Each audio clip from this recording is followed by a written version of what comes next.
मध्ये जॉईन व्हायचे.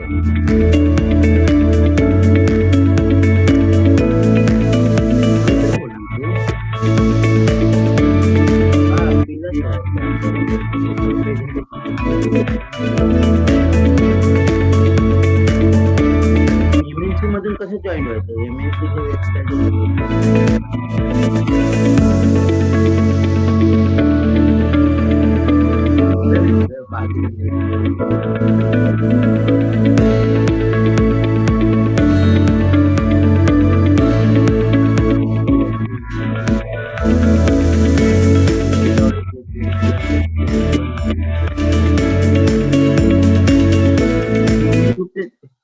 मीच केलं त्याचं.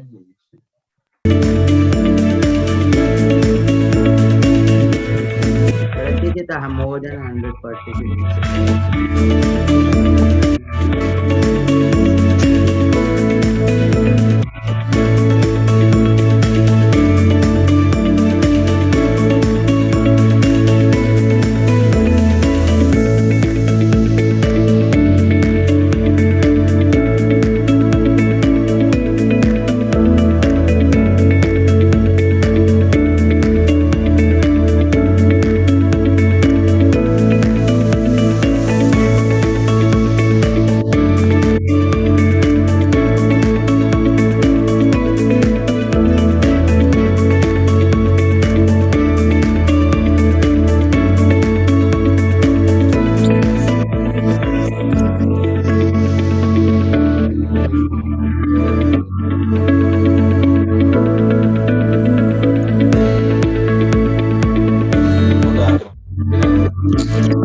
सहभागी झाली पण माझं ते पाहिजे ना.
A conference is a gathering of people who singly can do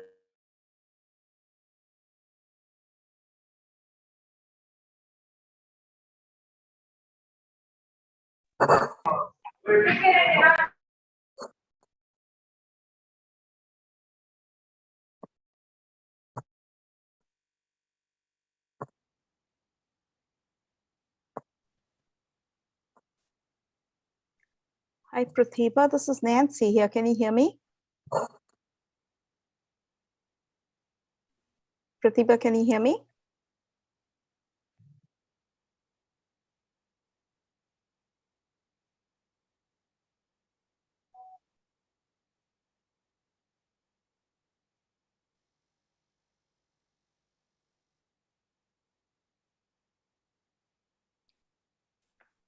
We cannot hear the speaker.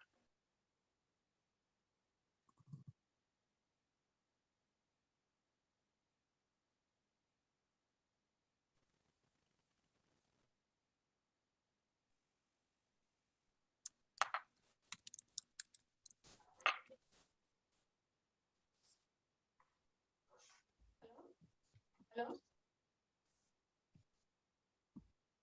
केलं का तुम्ही unmute? बोला. पल्लवी तुला परत बोलावं लागेल.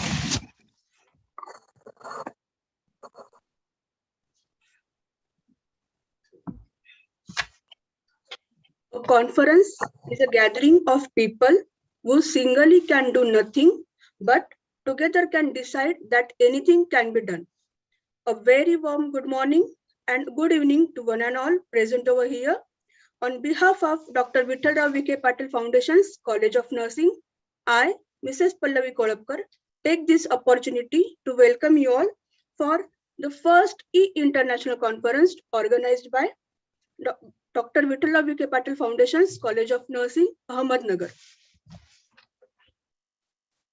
A dream doesn't become a reality through magic. It takes faith, determination, and hard work. A very good evening and beautiful morning. I heartily welcome one and all to present here. I warm welcome to all the dignitaries. We are honored to have with us today all the dynamic guests and delegates of the virtual August gathering of Dr. Vittal V.K. Patil Foundation College of Nursing. As an Indian tradition, every auspicious occasion started by asking God grace and delighting the lamp. To make this evening blissful, I would like to requesting all the dignitaries start with the graceful hands of a powerful leaders and pathfinder. All participants to light the lamp and inauguration of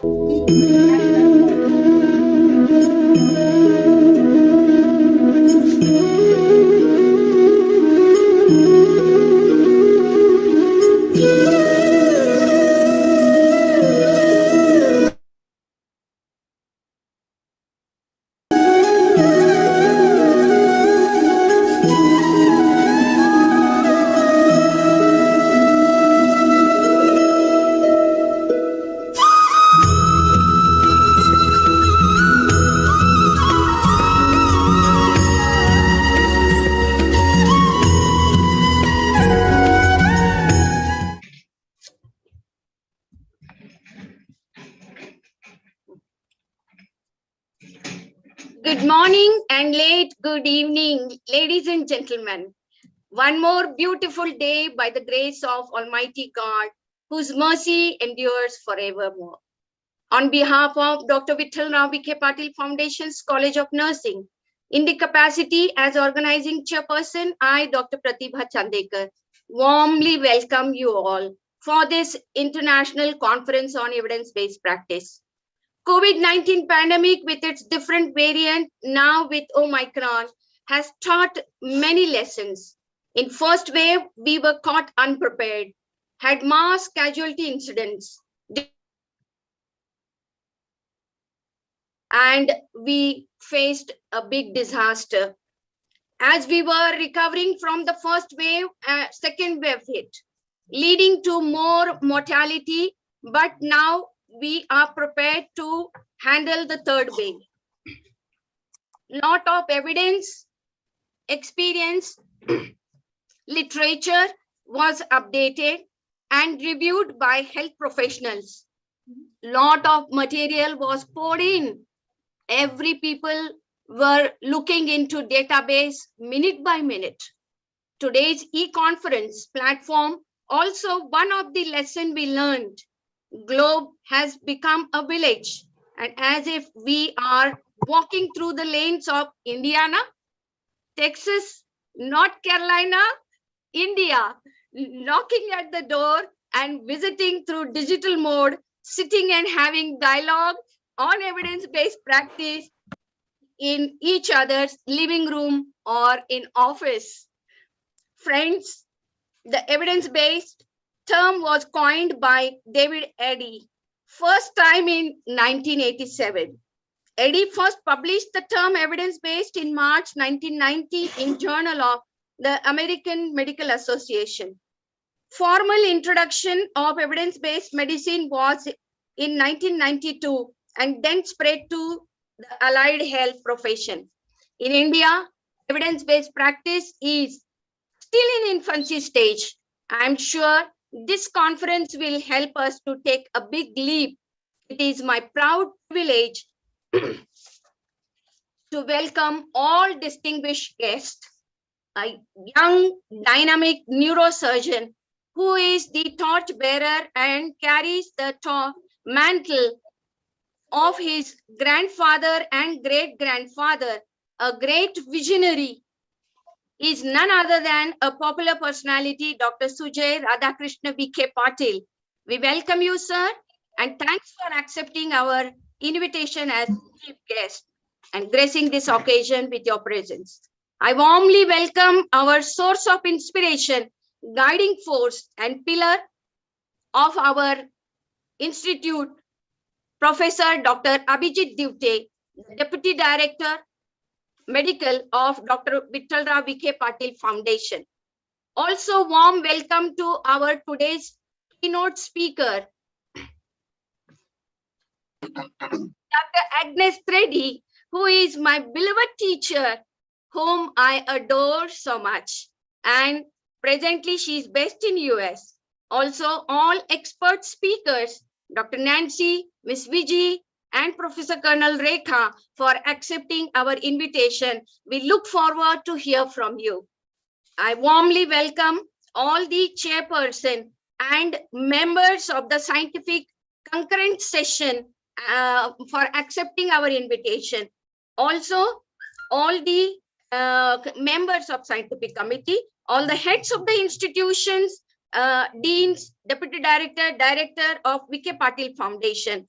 I welcome today's conference observer appointed by Maharashtra Nursing Council, Professor Praveena Madalkar, Associate Professor from Bharati Vidyapit. I appreciate the Maharashtra Nursing Council for taking effort and allowing us 10 credit point for this CNE.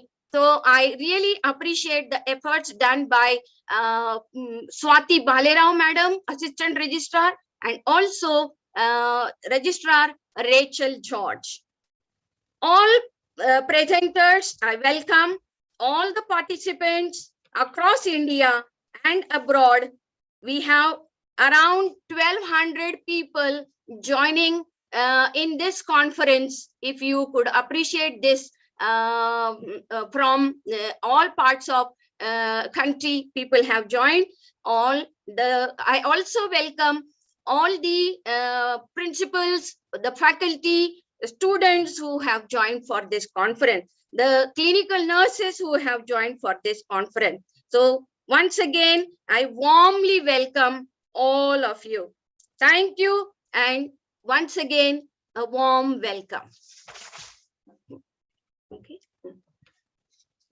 I request Honorable Dr. Deputy Director, Sir, Dr. Abhijit Divte, to address the gathering.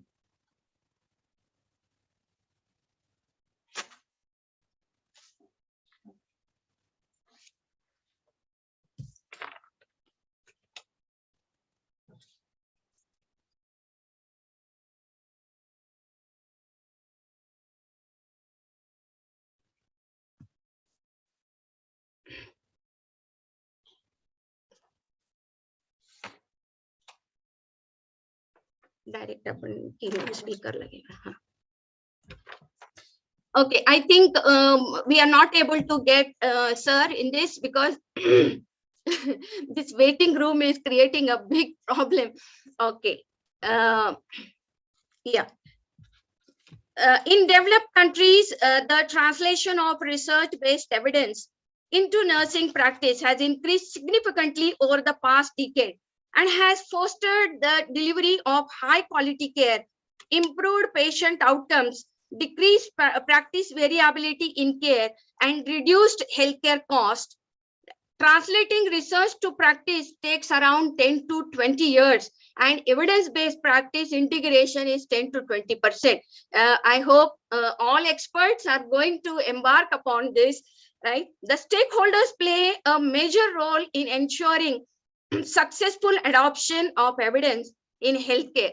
Their support is necessary because they provide resources, skills, and knowledge required for its implementation. So today we have a keynote speaker, Dr. Agnes Treddy. Madam.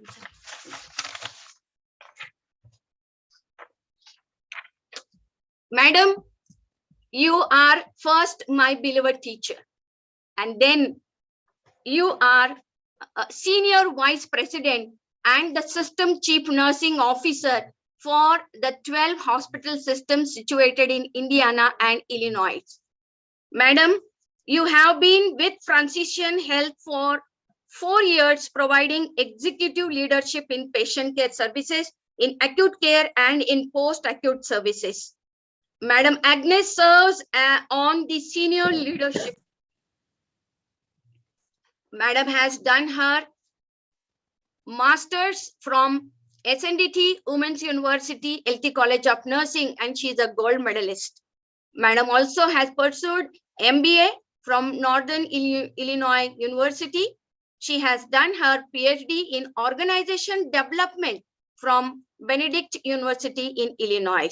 Madam, we are so proud of you.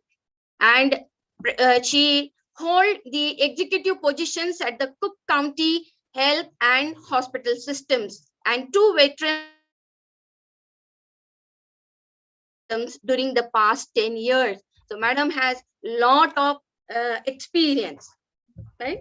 And Madam, you are a fellow of American College of Healthcare Executives and an American Nurses Credential Centers Board Certified Advanced Nurse Executive.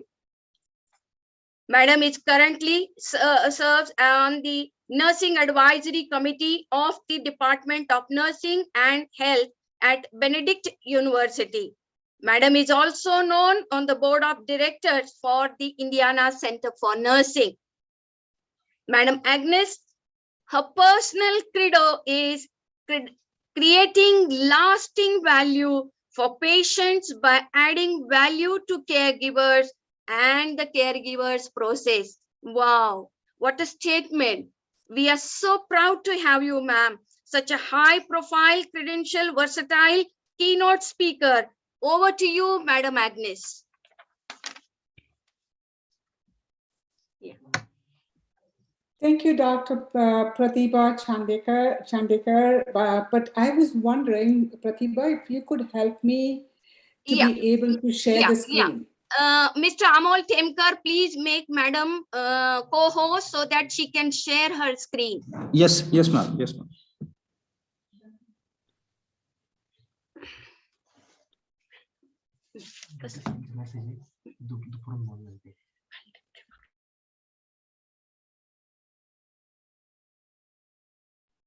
Done, madam. Okay.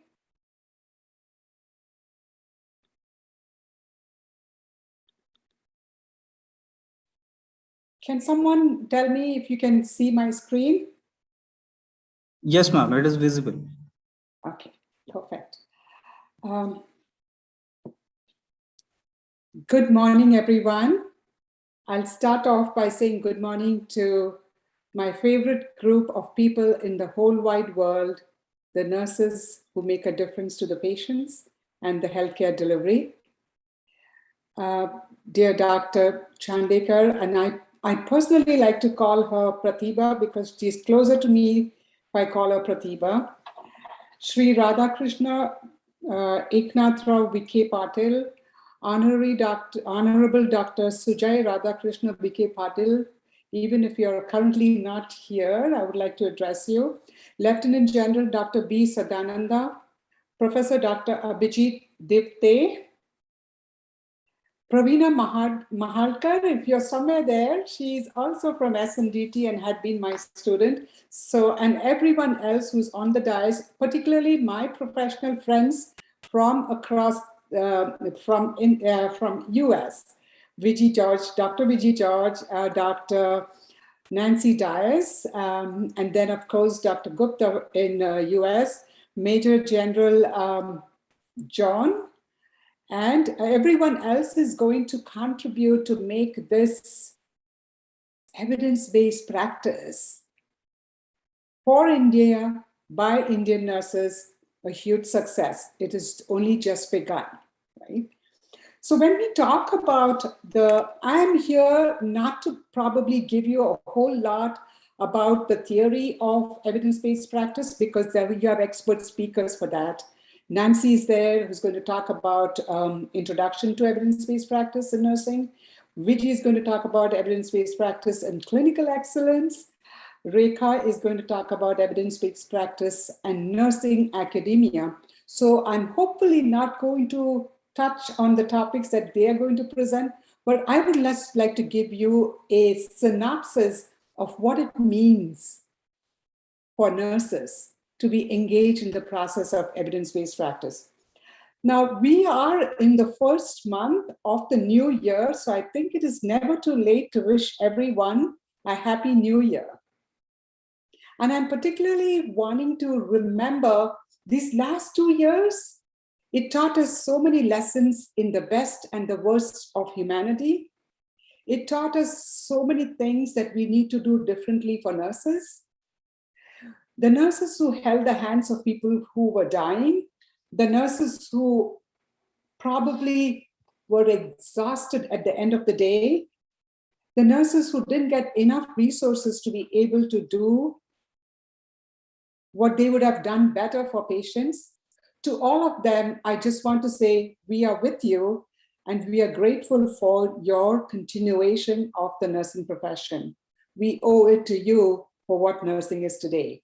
So that said, as we bring in the new year, I am thinking the purposeful pursuit of evidence-based practice. When Pratibha invited me to be a speaker at this conference, I said, this is the spark that we need in the new year, because we need to look at a new level of nursing, new way of nursing, new way of supporting nurses, new way of realizing the value of nurses, and then maybe collectively using evidence-based practice or evidence-based leadership, evidence-based teaching, we will be able to get to a place where we can help our nurses to be recognized, to be rewarded, and to raise their voices. And then maybe even with the help of our legislators and people in the parliament and people in government, do legislation to give nursing the place where every other member of the healthcare team has. And that is, when will we be able to bill for nursing care? When will we be considered a revenue creating stream and not just a cost center? It's time we raise our voices to make that heard and let the evidence lead us to be able to speak about that. So let me move on to, so that's my wish for all of us. Now, when you look at this, I'm wondering whether you can, if you can relate to this evidence-based story. Now, I'm trying to say the story in a fun way. I don't know if you noticed, that is a batata vada and garam garam chai. Now, I would like to share with you, this is the story of an everyday evidence-based practice. A person who did not know anything about cooking, could not tell one ingredient from the other, had no clue how those delicious dishes arrived on the table, decided one fine day to use, without knowing that it is evidence-based practice, this individual, he took his fertile mind, his intuition, his passion for creating a great dish that is a favorite of someone who he loves, and a commitment to make the best dish based on the client's preferences. That means the customer's preferences, right? With his expertise that he was developing as a new chef in the kitchen, and downloading dozens of recipes on this dish from the website and from Google. Yes, truly, without being aware of the theory of evidence-based practice, he integrated the best available evidence by taking everyone's recipes on how to make the batata vada, right? His own developing expertise and knowledge of all the ingredients, what is necessary. He even learned to say dhania correctly, okay? And then he was very intuitive to the customer's values. Like, what is the preference? Jada tikha, kam tikha, jada lasan, or kam lasan.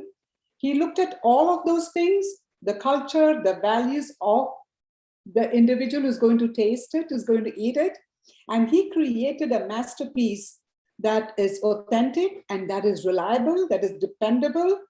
And it gave me an out of this world experience when I first ate it. That individual is none other than my husband, who made the batata vada for me for the first time. And believe me, I cannot make, though he tried to copy me, he made a better recipe, a better dish that is next to perfection. And I would call that an everyday experience of evidence-based practice.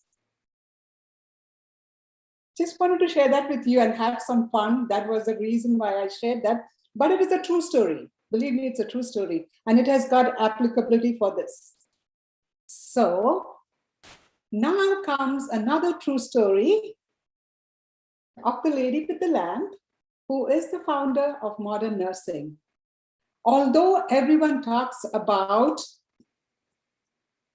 Cochrane, David Stackett, Eddie, and everyone else who is in the literature known for what they did to bring evidence-based medicine first, then practice, and then allowed everyone to join in and improve healthcare, we will not forget Florence Nightingale, right?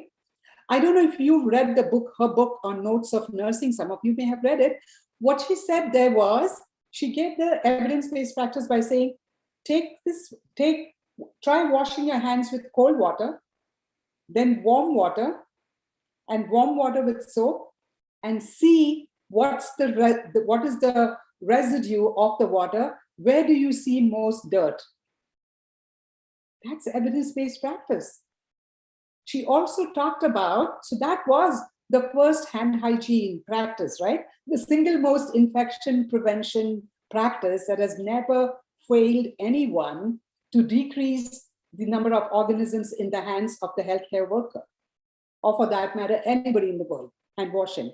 And then she also talked about sanitation. She used evidence-based practices and also research when she used statistics to be able to compare between a patient's mortality and morbidity in two groups of people. She took into consideration some of the things of the background, the demographics of the patient, and didn't take it for granted that morbidity and mortality is same for the same one diagnosis, but it varies depending upon the age, the gender, the background, and the circumstances of the patient. So another example of evidence-based practice. If she could do it almost 150 years or more ago, why can't we? She didn't have all what we have today, and she did it. So what I'm talking about here is, if there is a will, there will be a way.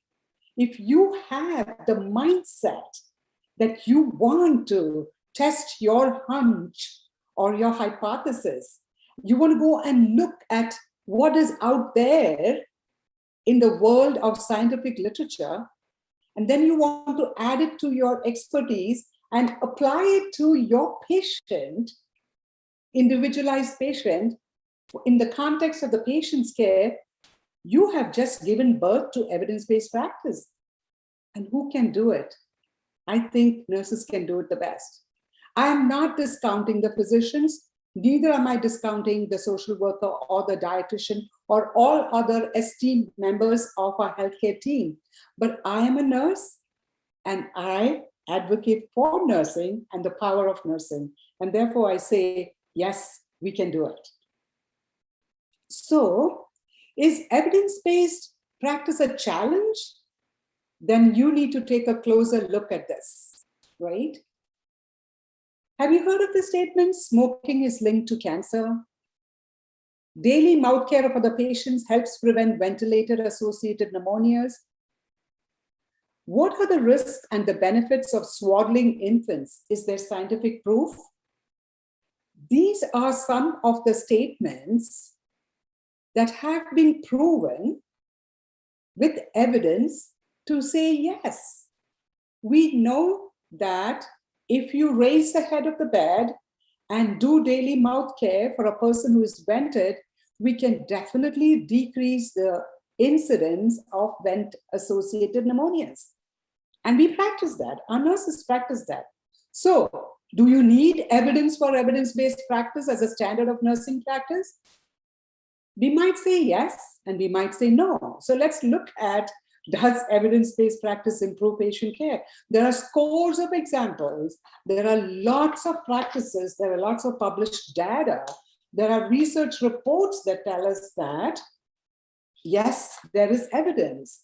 So if there is evidence, why don't we just use the evidence and get better? So ambulation after surgery helps to shorten the length of stay in the hospital. Our hospital administrators and leadership likes it because shorter length of stay, lesser cost. But more than that, let's focus on the patient. A patient who stays for a shorter time in the hospital, we are protecting them from getting hospital-acquired infections. So here we go. It's first for our patients, then for our nurses and our healthcare workers, our healthcare team to enjoy practicing evidence-based practice. And then, of course, if it makes a difference to the bottom line, to our cost, why not? Right? So it ensures safety, it improves our practice, it decreases infections for our patients. We return them back to the community after their hospital stay with decreased infections. It's a right thing to do. I know some of you may have practiced this, right? In the ICU, their patients sometimes get ICU hallucinations or ICU psychosis. They get delirium. But there are ways on how we can do care of the patient in the ICU without not creating delirium. One example is exposing the person to daylight, taking the patient out where there is sunlight, orienting them to time, place, person, and situation. So these are just some examples of why we know there is ample evidence that we can actually practice it, but not just practice it, find new evidence for new practice. So management by walking around is an evidence-based practice, which I can tell you I have found value. The reason I say that MBWA is management by walking around, it's an evidence-based leadership practice. When you walk around, you see what goes on in the workplace. And in the US, we call it going to the Gemba, where work happens. And that's when you realize what the frontline workers are going through. What are some of the nuances of their challenges? We hear from them firsthand, and then they have a relationship with you because they see leadership in action, and that improves their morale and they want to contribute more. So this is an evidence-based practice. Hourly rounds on patients and improvement in patient satisfaction. We know that there's plenty of literature which says that if you round on patients hourly, check on them for the 5 Ps or the 6 Ps or the 4 Ps, body, position, privacy, pain. We ask them those questions, and we also sometimes are there just in time to be able to prevent a person from falling. And when you are making hourly rounds, research has shown the patients are extremely satisfied because they feel someone is checking on them, someone is looking at them, someone cares about them, and then they don't hit the call light as often as we would see if they don't have an hourly round on them. So these are just some examples, right? So let me ask this question to the nurses in the group. I know we cannot have an interaction here, but I want you to think with me. Why should you invest in evidence-based practice? Why? I think first let's talk about ourselves, right? Does it give you empowerment to say that you can discover something, you can create something, and you can add to the body of knowledge, and you can make a global impact on improving the nursing practice? That's empowerment. So do evidence-based practice because it empowers you. And when it empowers you, you want to share that infectious state with other members of your team. And so you get team engagement for a nice idea or a question that you want to find evidence about by bringing your team together. Evidence-based practice also helps you to give safe care. That's steep care. When steep care is nothing but safe care, timely care, efficient care, equitable care, and person-centered care. This is what evidence-based practice does. If we all engage in the practice, if we all do, not just few, everyone decides that I want to be an evidence-based practitioner. Isn't that exciting? And then when you all start doing it, it becomes a system level thinking. So you have a system approach to be able to find research basis for what you're doing. You become expert at it. You focus on your patients, and everyone benefits from it. And then before you know, you are innovating practice. You are innovating care. You are innovating patient experience, and you're innovating joy for yourselves. And this, believe me, has got global reach. And I know, and I believe for sure, there are lots of Indian nurses who are already doing it, who already have learned about it, but we need to make it a bigger group. And that is what was, I believe, Pratibha's vision for she and her team coming together to bring up this e-conference, the international conference on evidence-based practice. It is the spark in the new year that can ignite all of us. And it is a spark that can go worldwide. It is a spark that can create fire, and we can be the torchbearers to be able to, if we had gone down in our practice, we can elevate it. If we have not done enough about it, we can do more of it. And then we can see its impact. So quickly, what is evidence-based practice and what it is not? I'm sure you know this, but just a quick recap, okay? Evidence-based practice, as I said, is a mindset with improvement as your vision. It is not just research and statistics. It's an equal opportunity program. It is not reserved for a few. It's open to everybody. It is not a conventional thinking sometimes is, oh, if you do an evidence-based practice, that becomes a standard of care, that becomes standard work. So it's the cookie cutter approach, or you're going to use one size fits all. No, no, no. Because you use the evidence, you use the expertise, but you customize it for your patients and do what makes sense for your patients. So it is truly individualized care, but it is research-based or scientifically derived. You ask the right questions, you correct literature, you may do a system review, you may do a analysis of all the meta-analysis of all the studies done in it, and then you pick and see what is good for your institution or your unit or for your patient, right? Okay, evidence-based practice is patient-centered, it's not profit-centered. Some people think that we are doing evidence-based practice so we can save money for the hospital. No, that's not the primary reason. It is for best outcomes. It is futuristic. It is the cutting edge of innovation. It opens the door for new ideas, and it is fun. If everybody has passion, committed to creating evidence-based practice, it's going to be fun. It is not just for the highly educated clinicians or the academicians or the professors in the college or for physicians alone. It's for everyone. And everyone can dabble in it. Everyone can have fun in it. But I'm sure our experts are going to tell you, you have to follow a path. And if you follow a path, you're likely to get results faster, as opposed to using your intuition and just thinking that I have a hunch and let me see if it works. No, it has to be scientific based. Okay, so story of a nurse-led EBP project. This is a true story. I'll tell you, this happened in one of our hospitals where the false rate was very, very high, and it was not touching the target, and it was not just seen in one unit. 7 out of the 11 med-surg units was having a state of the fall rate where it never met the target.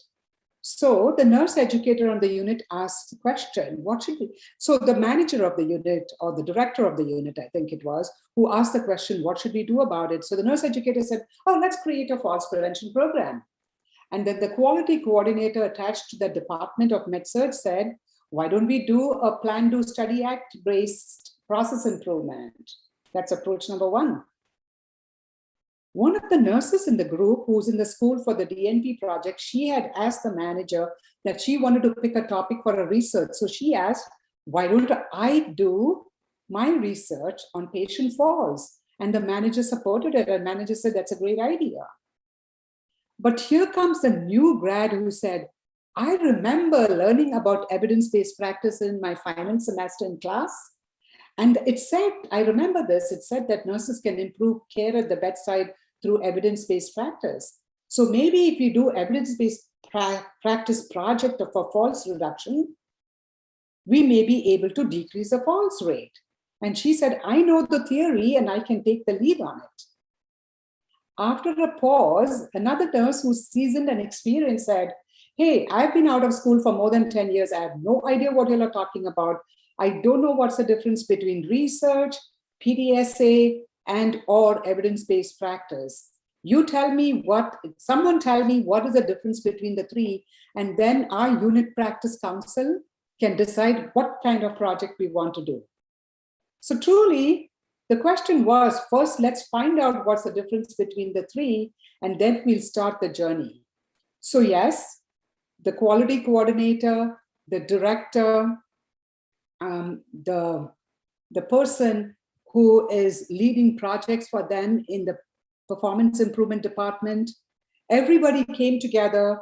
People got ideas and direction from the person who was asking the question, should we do this? Finally, they landed in a place where they decided, we want to do evidence-based practice, and that is the right thing to do. And so they did. And what did they do?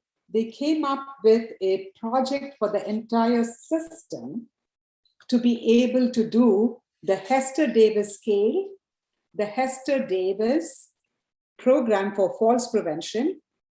It is an evidence-based project. It's an evidence-based approach to improve care. It was created by 2 nurses who were advanced in their degrees, who were researchers, who were scholars, who knew what to do, but primarily one of them was a nurse manager in the hospital where they tried this practice. So it had all the scientific rigor. It was a compilation of work of 4 years of research and innovative practices, trying and testing and validating checking out the reliability of the tool, all of those things done. And we were able to implement the Hester Davis program, and it really impacted our false data. It started coming down. So who was the person who moved in the direction of the evidence-based nursing practice? It was the new grad nurse. And she was helped by the experienced nurse who said, tell me what is the difference between the three, and then we can decide. It was a unit that decided. It became a system approach. It became a system way of looking at falls prevention with an evidence-based practice. I just wanted to share with you that story. It's a true story. So, questions that we need to talk about, and I want to just go back to the place because Pratibha had asked me to say, what do you think about what do we need to do for India? So when I was trying to Google to say what is happening for evidence-based practice in India, I landed on this article in the Times of India where Cochrane, India, is going to push evidence-based practices all across India. They already have 9 Cochrane affiliates around India who's going to push evidence-based medicine and evidence-based practice. So I was very encouraged to know that that is happening in most of the cities across India. So if you're interested, take a look at that article, which is in the Times of India. It's very, how would I call it? Very promising. And I think it's the way to go. And of course, there is so much practice out there. Like I was looking at the projects that Dr. Abhijit Divte had done on neuroscience and other projects that he had done. Most of them are research-based or which are based on the scientific principles of that. So I think it is a great way to proceed for India. So what are the challenges and future directions for evidence-based practice in India and the world? I am sure you will be able to tell me what it is. I know that you know what needs to be done, but I thought it may be appropriate at this time to say, maybe we need to use think different. Have you heard of this concept, think different, before? I think some of you know that. YouTube ला है ना YouTube ला है ये मुझे join होत नहीं है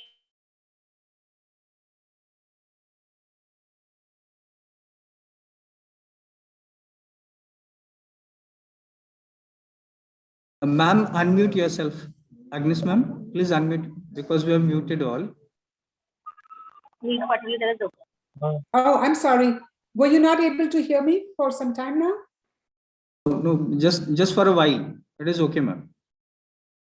Okay, all right. Okay, so I wanted to say that what may be the future directions for evidence-based practice in India, but this by no means is my prescription. This is all just a few thoughts and ideas which I thought may help us, because I know you will have definite plans on how to be able to embark on this journey more vigorously. So I thought the first step that we could take, which sometimes I do, is that think different.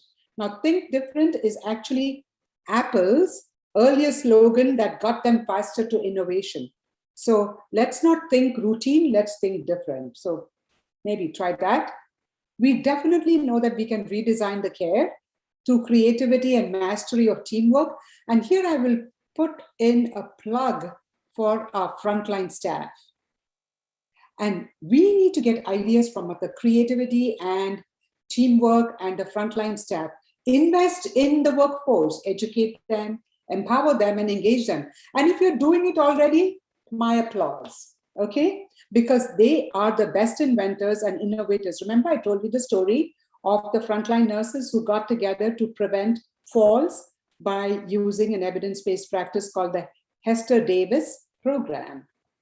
Then, I think if you're not already doing it, and forgive me if I don't know enough, I don't know if evidence-based practice is an essential part of the curriculum for Indian nursing, be it at the general nursing level, at the basic BSc level, at the postgraduate level, and at the doctoral level. The degree of exposure to evidence-based practice can vary, but I think it should be an essential part of the curriculum, because when we start it right, we do it right, okay? All right, and if our frontline staff show innovation, ask ask a futuristic question, ask a creative question, or ask any question. Engage in their innovative streak and their inventive spirit. You would be a happier person as their leader. And I talked about seeking frontline support. Okay, all right. I know I probably, okay. So what questions do we need to ask to level set the future of evidence-based practice in India, or for that matter in the globe? We need to ask a question and be honest in our answer. Do we give leadership support for evidence-based nursing practice? And if the answer is a clear yes, keep doing it, sustain it. If the answer is, I'm not sure, then better get sure and say if you want to invest in it. We need to assess and see if there are organizational and individual barriers. Of course, there are barriers to invention. All the people who discovered and invented things faced a lot of obstacles and barriers. But it's not the time to only sit with the barriers. We have to do something about it, isn't it? So is there a work overload for our staff? We don't give them dedicated time to read, review, and analyze, go to the library, give them paid time to do that. It may be a foreign concept, but it does pay dividends, investing in your staff.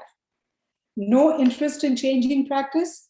Let them go through a symposium, maybe an individual assignment to go and do a term paper on changing practice at the school, or in the bedside maybe a nursing rounds on evidence-based practice. And how can we implement evidence-based practice in the geriatric unit? Okay, is there a problem with lack of knowledge or skill? Remember the experienced nurse said, I don't know what is evidence-based practice. Well, how do you bring her up to speed in that? It's our responsibility. Do we give them authority to make changes, or we give them no authority and just responsibility? Times have changed, people.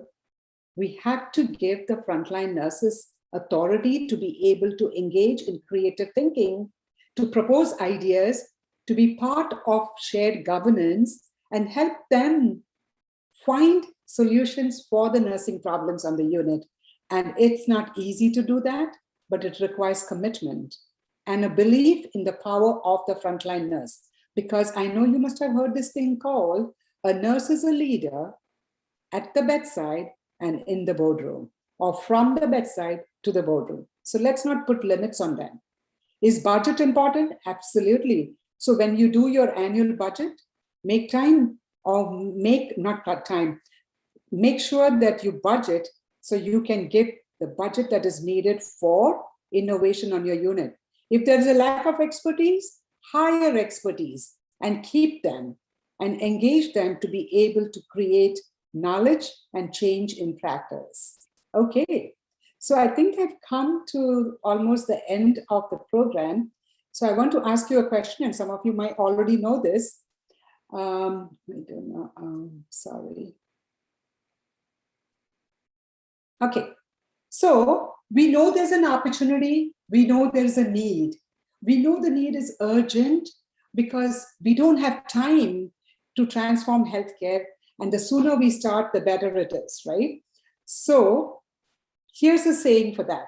So never lose an opportunity of urging a practical beginning, however small, for it is wonderful how often in such matters, the mustard seed of an idea or a question germinates and roots itself. I know some of you know who said this. 1.5 centuries ago, our dear Florence Nightingale said this. It was true then, it is truer today. And can we make that first practical beginning, however small it may be? It could be in one of the smallest units, in one of the smallest hospitals in India, or in Indiana, doesn't matter. We should be able to get that. So let us do our part to be able to help grow, ideate, implement, and make evidence-based practice as an everyday practice. We can do it. Nurses can do it. I believe in the power of nursing. So thank you so much for giving me this opportunity to share some thoughts with you. Please stay in touch. I think together we can think better, serve better, make healthcare better. Love you all. God bless you. Jai Hind. Wow, that was absolutely excellent presentation. Ma'am, lastly, what you Now, concluded. let me stop sharing the screen. Yeah. Let me stop sharing the screen. Okay. Uh-oh. Stop share. Okay. All right. Yes. So Okay. it I was enjoyed talking with you. Yes, it was absolutely so wonderful. And you concluded with such a beautiful quote of Florence Nightingale. So, small mustard seed action can really make a great difference. Slowly, maybe in a small unit, somewhere in a remote village, in a sub-center by one auxiliary nurse midwife, and maybe, it can be a great work, right? So I'm so happy. And really, as you started your speech about saying that billing, right? Nurses have to be really, have to come in the billing. And we are, of course, we are in the base of, creating revenue. And nursing care has to come in the bill.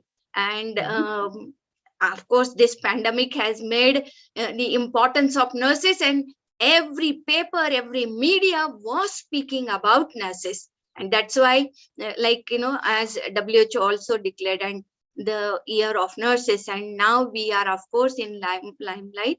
But lot of shortage of nurses has happened, right? And now I think we really need to rethink on all levels. India also needs 3 lakh nurses. Abroad, of course, there is acute shortage, but even in India, it is an acute shortage. So I hope really Madam has enlightened. And also, as you spoke about the leadership practice, that is action based, MBWA. And that concept is really, it really works, right? And you yourself have practiced, and you are advocating. Absolutely right, ma'am. And of course, evidence-based practice will empower nurses. And you focused on, because lot of misconceptions, what is evidence-based practice and what is not evidence-based practice. So that's really more important. A concept clarity has to come, because most of the time people just think evidence-based practice means it is something related to research. That's all. So, that concept clarity is really so important, right? So thank you. And as think different, that concept is also really, now we need to look into more. And we have, and especially one more most important noteworthy thing, I hope all this August gathering, the senior people, they will really look into this matter. Investing in frontline staff, investing in the staff is absolutely core important in the management or in leadership. Unless we invest them and we really empower them, and really we give them something, boost them, so naturally the output, right? So that is more we will get.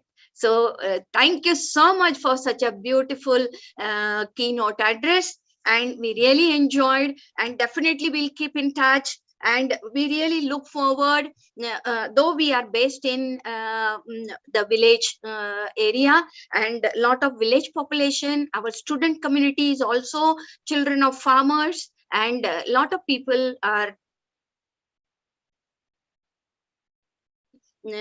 maybe in future we can have this collaboration exchange programs, like US people can come and really see the cases or the here. and our people also can see what is happening abroad, how you people are really implementing, and the systems that is in place is so beautiful, and how you people are handling. So that's really great. Once again, on behalf of College of Nursing, I really thank ma'am for accepting our invitation. Maybe because I may not, urge you that to continue for a long time, because it's very late evening at your place. So once again, I take this opportunity to say thank you to you. Thank you so much, ma'am. Yeah. Yes.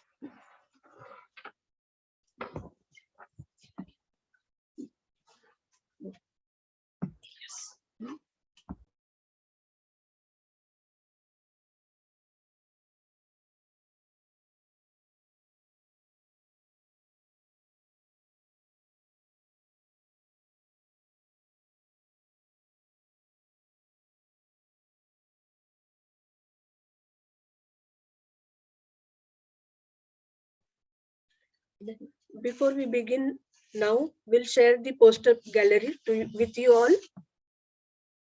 And then next session we will have my name. And then next session we'll start with the lecture series. That is the lecture by, or the session by Dr. Nancy.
Before we proceed with the sessions, I would request all the participants, if you have any questions or queries, you can post in chat box on Zoom and YouTube.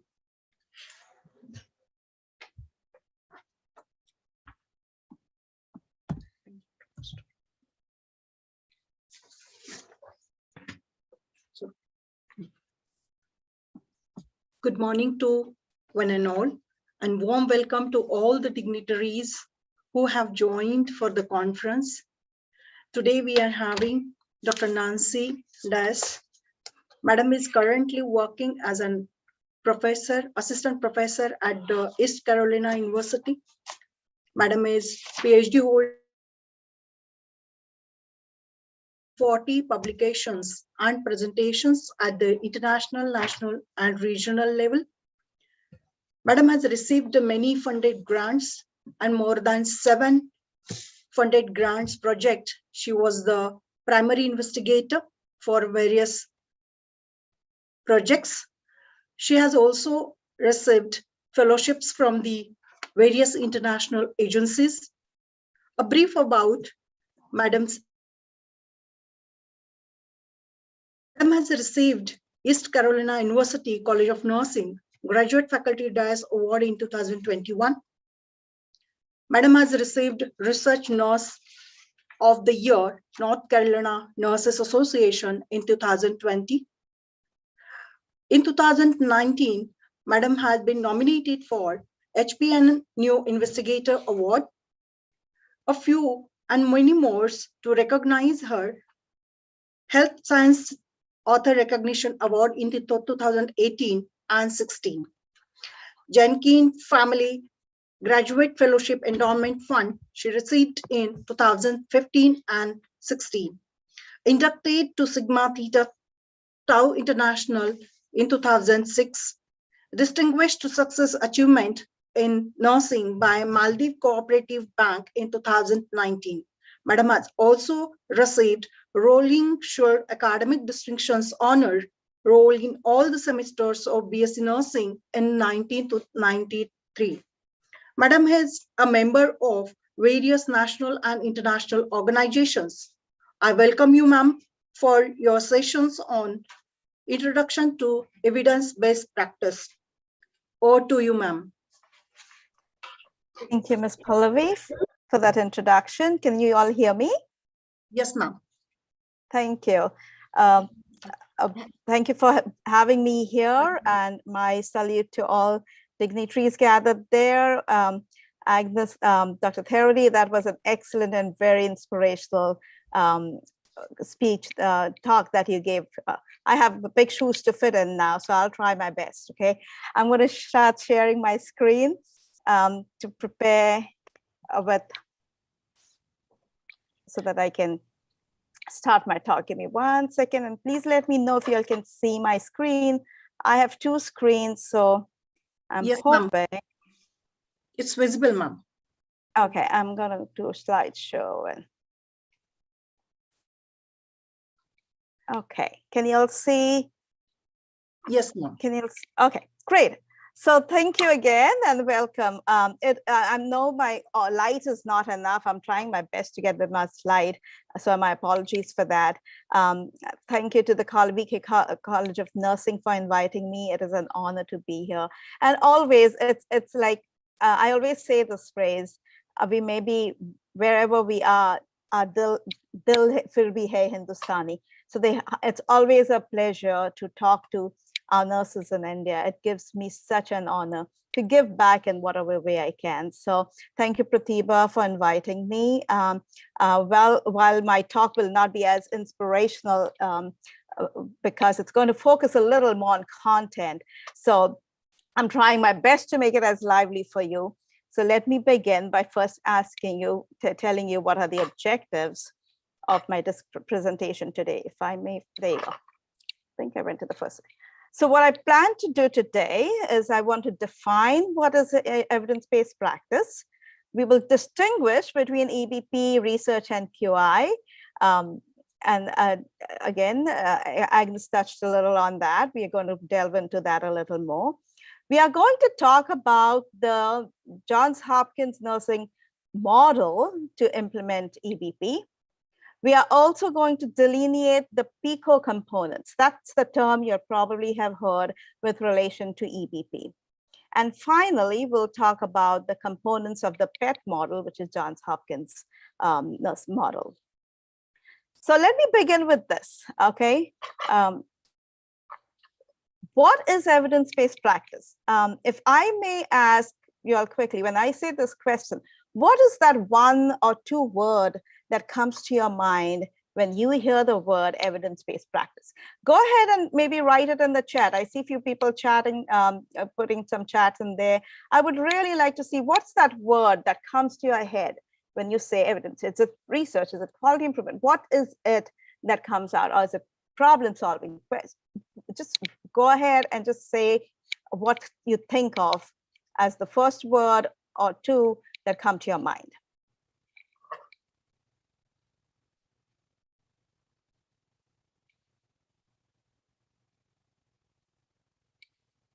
Is the chat function disabled?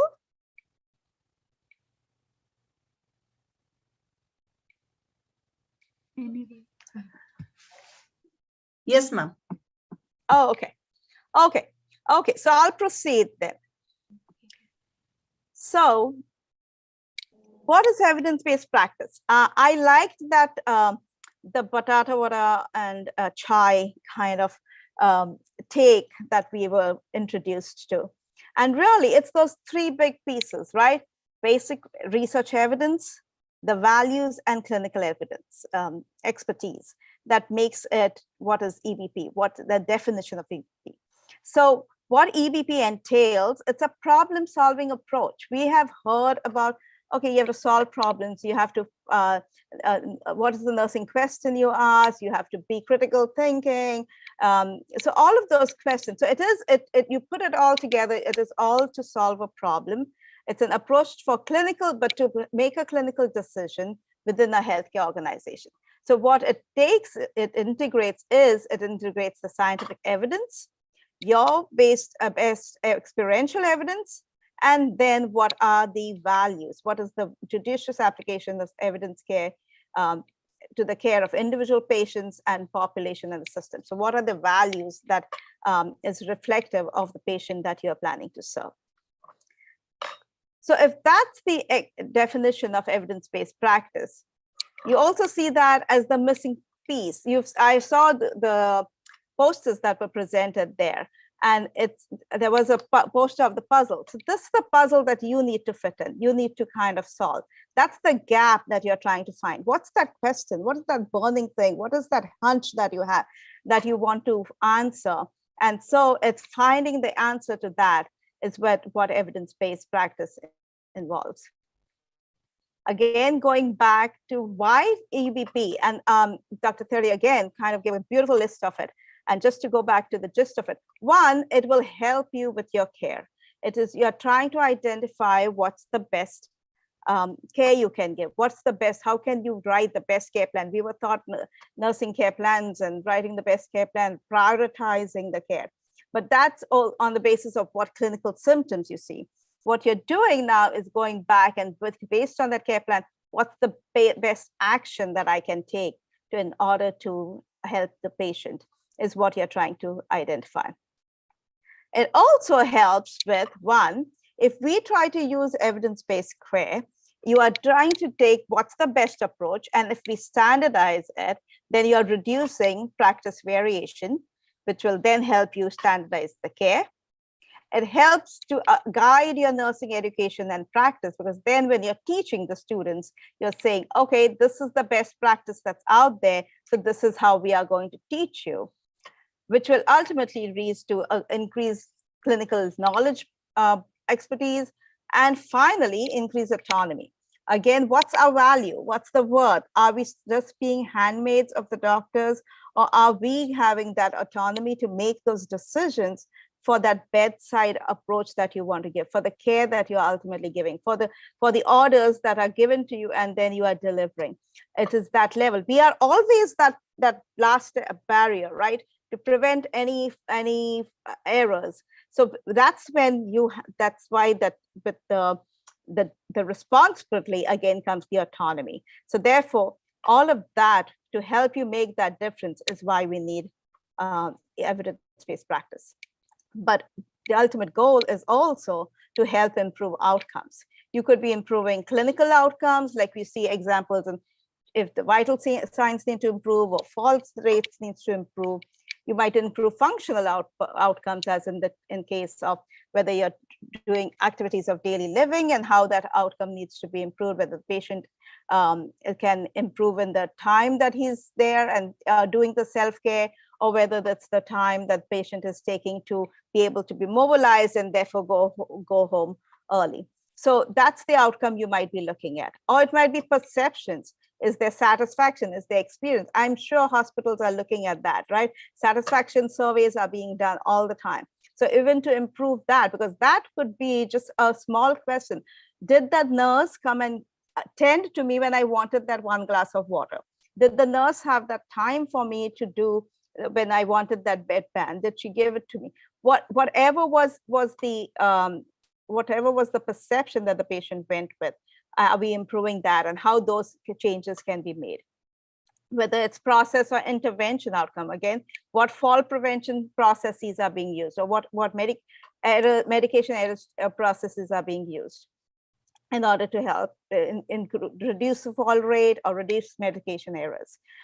Finally, organizational levels. What are the outcomes there you're looking at? With the staffing levels, how those changes can be made with regards to what's the best nurse-patient ratio, whether 2 is better than 3, and why is that? Is it cost effective as well?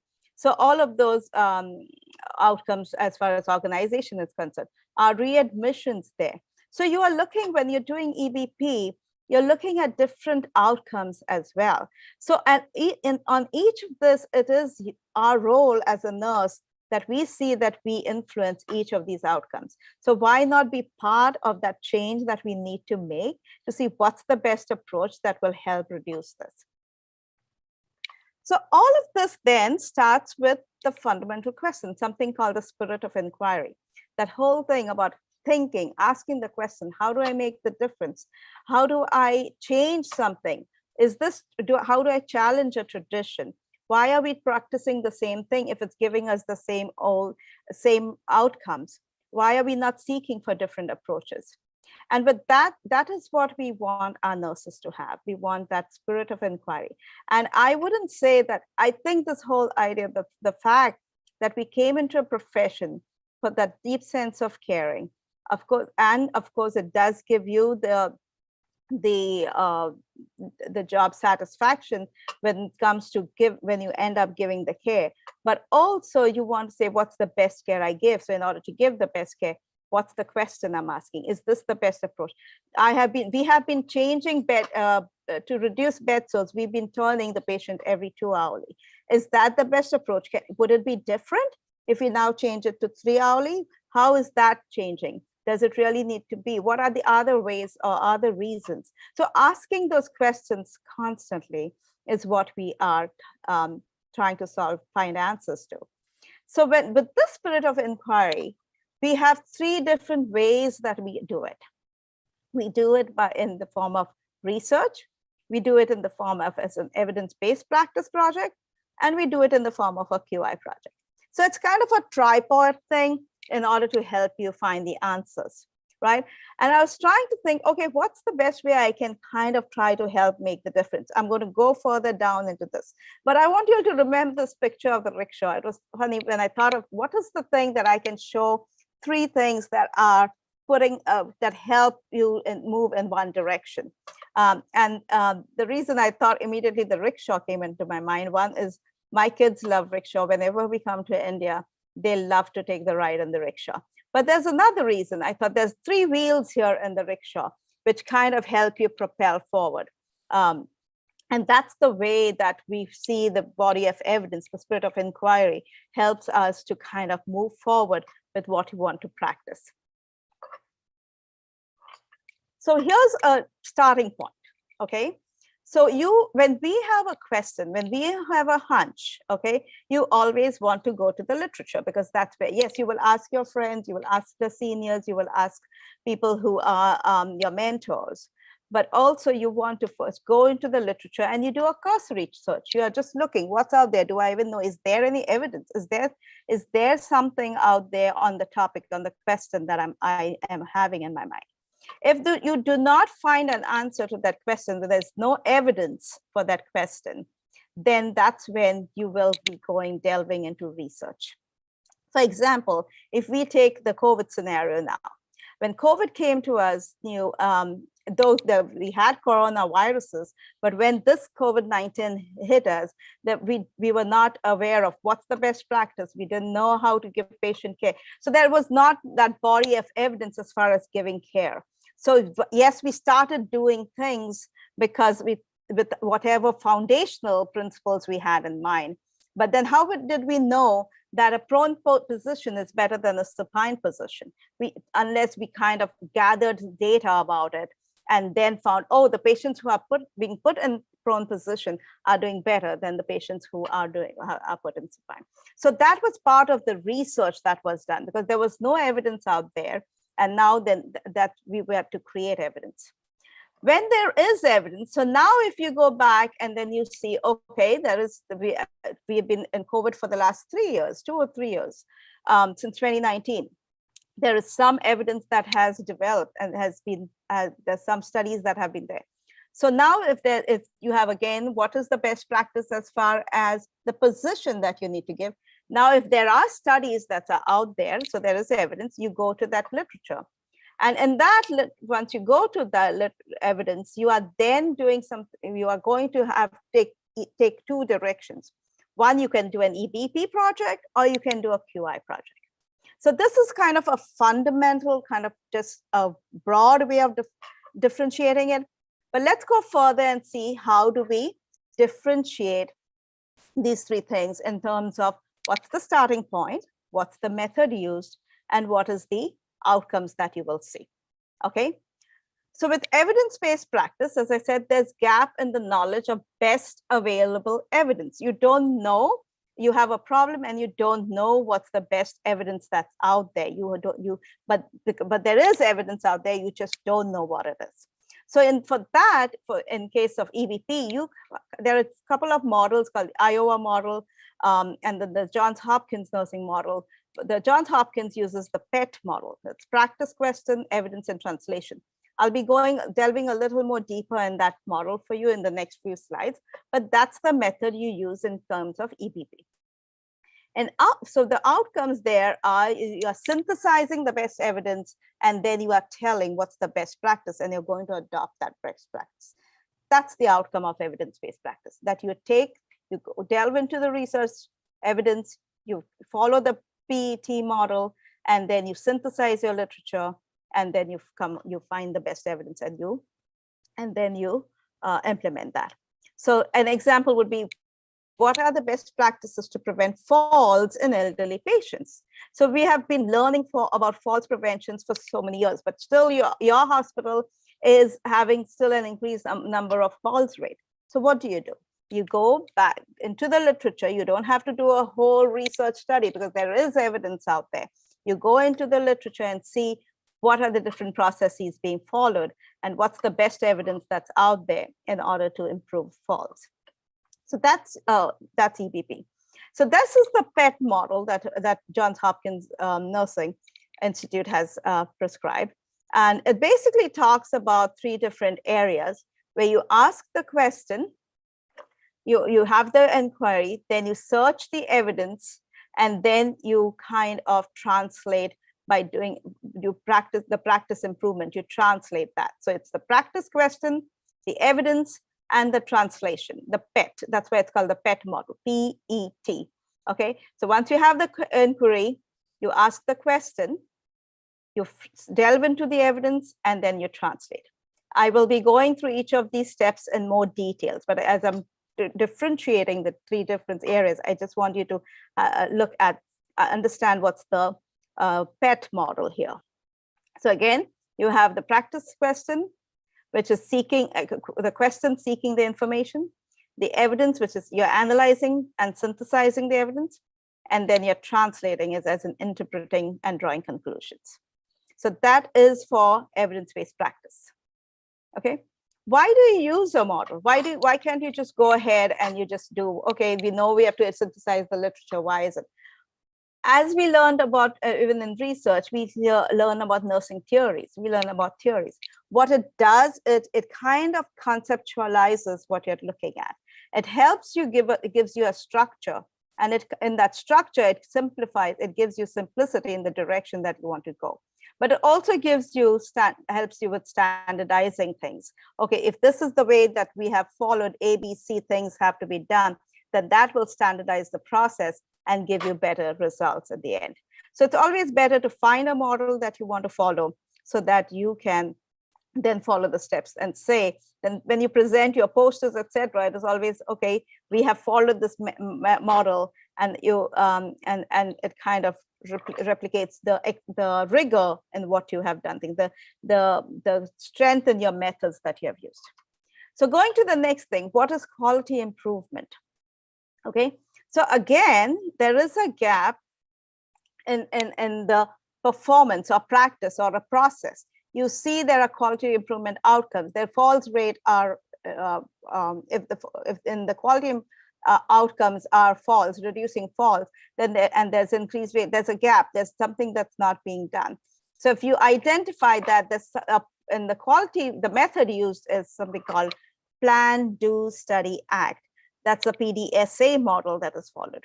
And in this talk, we will not be talking a whole bunch about PDSA, but I want you to know that that's a term that's synonymous with quality improvement. That's the term, or that's the method used with quality improvement. I'll briefly have a slide which shows you what PDSA is. So what's the outcome that you are assessing?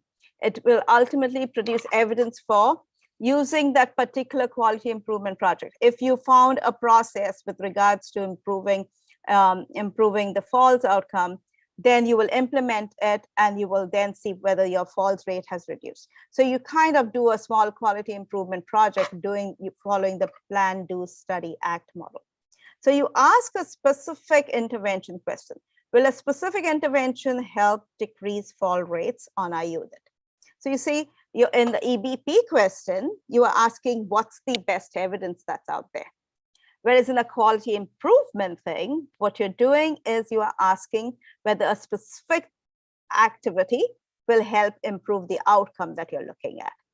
Okay, going further, so then what is research? Where does research fall into it? But before that, as I said, I did talk about what is PDSA. Again, very briefly, each of this PDSA has steps that you need to do. That in Plan, you assess the current level of assessment. In Do, you identify the tool that you want to use. In the Study, you are actually looking at implementing the process that you identified, and then you act as in follow up with the change. So this is a PDSA model that is done in quality improvement project. So finally, then what is research? As I said in the beginning, research, basically there's a gap in knowledge. There's no evidence that's out there. So in that case, you follow a scientific process. The next slide, I'll briefly talk about the scientific process, what is done with research. But what you do with the outcome is you generate new knowledge. So again, going back to my COVID thing, when we did not know about which position is best for our COVID patients, we generated new knowledge by saying, okay, this is the position that is best for the COVID patients. So you're there, then you are adding to that database of information. And in terms of EBP, you are you're diving into that evidence that's there out there. So the question that could be asked, an example of the question is, what effect will mobility assistive robots have on patient fall rates?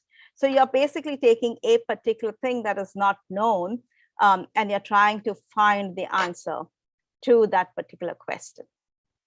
So as you know, for research, there are different steps to it. You've defined the problem, you do a literature review, you come up with a hypothesis, then you prepare your design, you collect your data, analyze your data, interpret the results, you write the report, you critique, and then you publish. So these are definite steps. So, but that's not what we are expecting with ABP. While you need to know, if you want to pilot the study, you would need to know some of the research methods. But really, with EBP, the most important thing that you need to do is delve into the data, evidence that's out there, and then to be able to kind of find the best evidence. So let's go again a little more deeper with the PET model. Okay, so the first part of it is practice question. You are asking the question. While you have this hunch, oh, this patient, why is this patient, why do we see these patients falling every time? We've kept the call bell here. We have tried to give them the non-slip socks. We have probably given them assistance with regards to preventing fall or giving the bedpan next to them. So why is this? What is going on? Why are they still falling? So what you need to kind of ask particular questions. The questions could be about as simple as, why am I doing a treatment this way? Or is there any evidence to support this practice? Can an intervention be most cost effective? So anytime you could ask any of the questions that comes to your mind to start with, okay? These could be some of the examples, but these basically you're starting with the hunch that you have. You're starting with what was the problem that you saw in your unit, whether at the bedside or whether the administrator or whatever level as an educator. So you could have questions coming at any level. When if you're an administrator, you would be talking about nursing performance and what's the nurse-patient ratio. So that could be an EBP project. So it's not just you are at the bedside nurse and EBP is only for me. It could be for an administrator level, or it could be for the bedside level, a simple nursing process or a nursing procedure, whether this is the best method or the way to check the placement of a nasogastric tube. Or for an educator, does making rounds on new graduate nurses improve their transition into practice? So for an EBP project, you still can ask your question at any level. Okay, so first you do is you're asking the question, which is what is the hunch that you have? But what's the reason? Why do you want to ask that question? Why is it bothering you? Is it bothering you because you just want to use best practice, or you want to actually change an outcome? What is it that you're looking at? So when you are writing your question, you want to have that outcome in your mind. So it's not just asking the question, it is what do you want to change? But yet you need to remember that as you ask the question, you do not want to answer it with a solution, but you're trying to answer it by identifying what's the gap. Okay, so when you write your question, you won't say we need a new way to create nursing staff shortage. But the better way of saying it would be in the gap. We need to understand how to best ensure appropriate coverage. So without finding the solution to the problem, you are trying to say, this is the problem, this is what we want to happen, but we don't know what's the middle piece. That's the gap that you're trying to find. And so as you try to build your question, I'm sure this is the term all of you have heard, PICO. What does PICO stand for? Okay, and why is it important to understand this? With evidence-based practice, every time it is, PICO has become synonymous. But PICO basically stands for, the P in that is the patient, population, or the problem. I stands for the intervention or the indicator that you are looking at. C is what is the comparison that you're making. O stands for the outcome of interest, and T is the time. So you are looking at, when you write your actual PICO question, because you want to go from one step to other. You had this hunch, you know what you're doing, but now you want to move further, and how do you search the literature? And in order to do that, you need to build your pieces. Remember, we're using a model, you want to be systematic, you want to standardize it. So you will be starting to frame your question, okay? So let's look at this question, okay? If you want to put it in the PICO format, we're asking a simple question like, In adult patients with total hip replacement, okay, so how effective is aerobic stretching compared to pain medication in controlling post-operative pain during the perioperative and recovery time? Okay, so if you put it in the PACO model, the P is based on this question, is the adult patient. The intervention that I'm looking at this point is the aerobic stretching. The C is the comparison, in this case, the pain medication. The O is the outcome that you're looking at, which is the postoperative pain, and T is the recovery time. Now, remember, as you're going into research and doing the thing, you might not know what your I and C's are. You might know that the problem, you have a problem with adult patients having high pain, that postoperative pain. That is your problem. So you know that you want to reduce that during their time of stay. So you are trying to find out, and you know that currently you're using postoperative, you're using pain medications, but you want to see, is there anything better?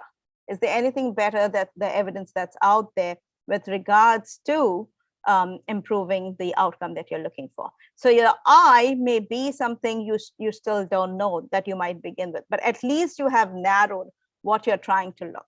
And that PICO model helps you identify the paths that you need to use as you need to proceed further. So once you've got your question, the P phase where you ask the question, next is your evidence phase. What do you need to do? That is basically, you take your data, you analyze and synthesize your data.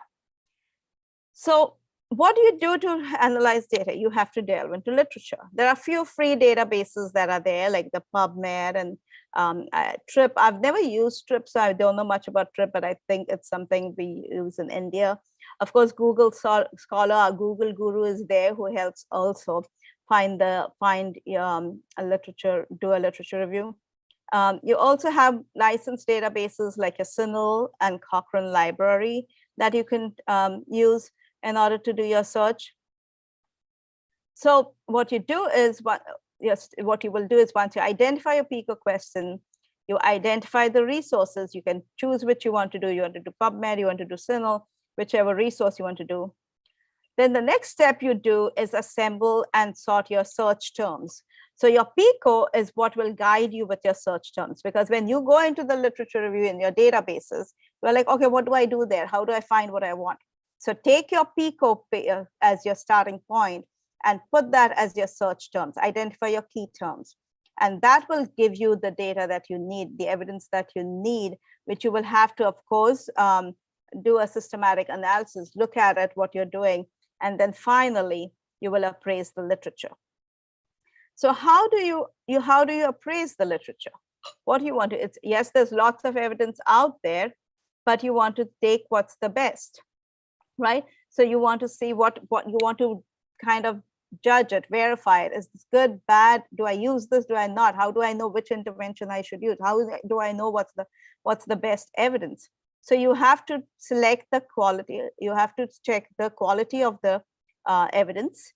You have of the evidence that's out there. You have to see how many articles, how many studies are done. Like, for example, if you take going back to the COVID patient, you will see what's the quality of, were they randomized controlled trials, were they just qualitative studies? What's the quality of the evidence? How many studies were done? And in those studies done, did all the results in those studies, were they consistent? Because only then would you know whether that is the best evidence you want to use and you want to follow.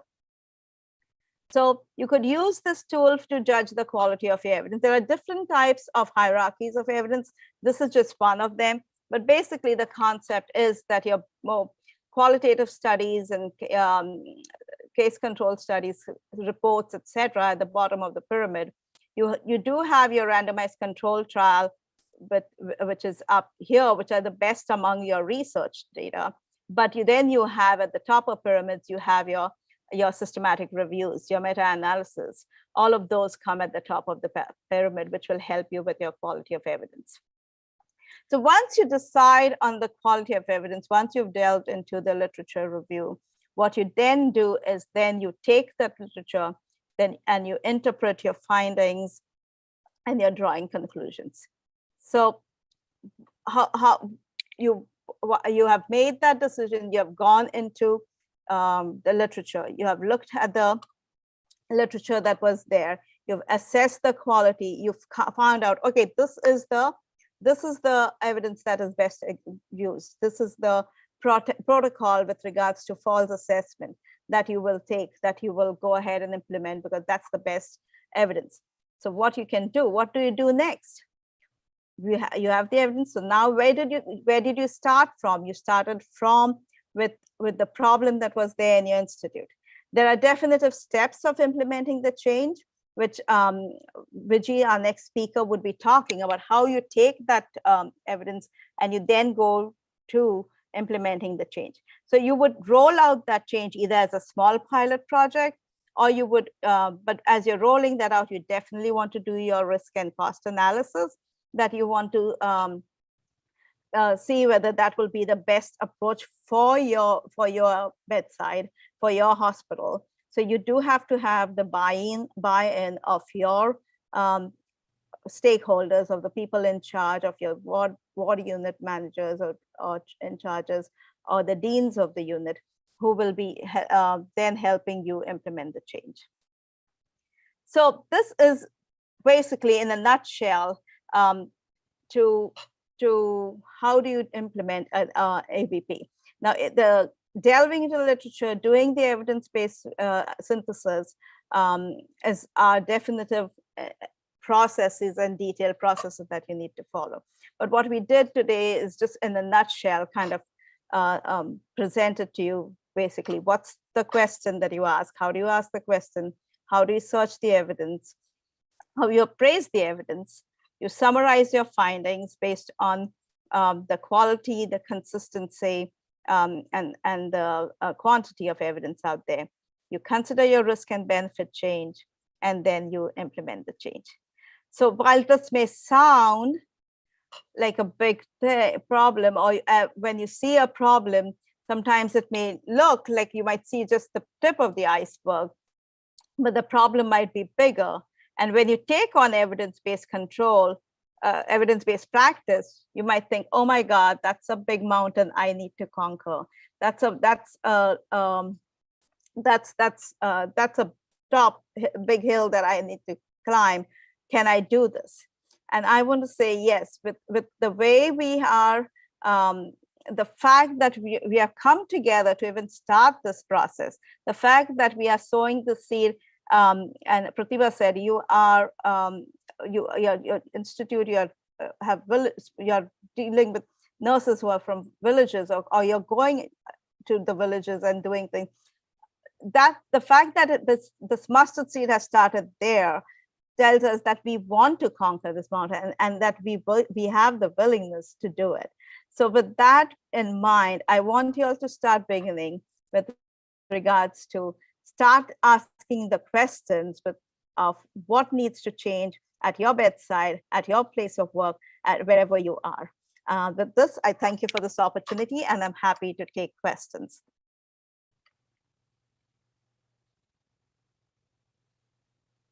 How do I stop sharing my screen? Oh, I see it. Hold on. Thank you very much, ma'am, for your elaborative, distinguished thoughts between the academic research and the basic research evidences, its values, how PBL is different from this evidence-based practice. So very minor, line you have distinguished between this, madam. Thank you very much. We do have two questions, ma'am. Like Sure. Whether we can have a evidence-based question, and on that we can find out the literatures, the best evidences for it, and how to go about the application of it in the clinical scenario. Sure.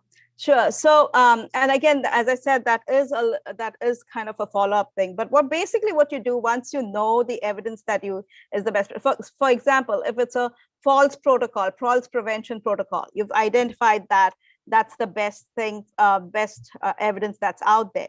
Now you take that evidence and you want to now implement it in your unit, or at your place of work, right? You want to go ahead. So there are with evidence-based practice, you could do it in a couple of ways. Go ahead and implement it at that place, at that unit that you want to start. You will always start small. You take that protocol, whoever is that nurse who asked that question, start it at your unit and say, and then it would be a kind of a small, I'm hesitating to say research because I don't want you all to think that it's a bit, but basically it is, you are trying to say, okay, is this intervention that I'm introducing better than what was done? So you will have to compare it with what you're doing. Right. Okay, so Right. you might have 10, you will have to see what's your sample size. So that therefore it's always nice to understand a little of research, but you will take that best process and you will implement it. But remember, there's all that team building, etc., that you need to do, which Viji is going to talk about a little more, because how to get that team involved and to change it. Because yes, you might do it at your unit. You are Pratibha, Pallavi, you are the best and you all are able to do it at your unit. But what about folks that, well, will the dean agree with it? Will he want to do it with this? Yes. So you have to buy in all those people. Yes. So by starting the data small and showing, you see, I have reduced the false rate in my unit. Do you want to do it in the other units? Do you want to, you get the buy-in, you then tell them. And that's the way you kind of build that thing. But and you by fact that you're saying, oh, I'm doing, because research to implement it, right, takes a lot of time. And as I said, that is when there's no evidence.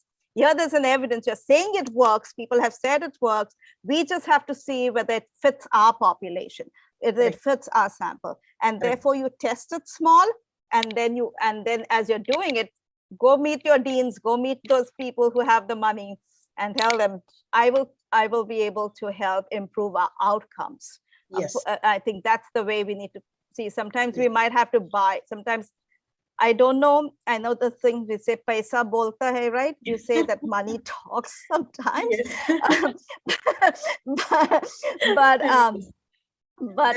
But also if we have that heart to improve our patient outcomes, Yes. deliver it and saying, hey, if you care for our patients, this is what we are seeing. Our patients are improving as well. Yes, your money will be there, but this is also what we're seeing. And so selling it is important.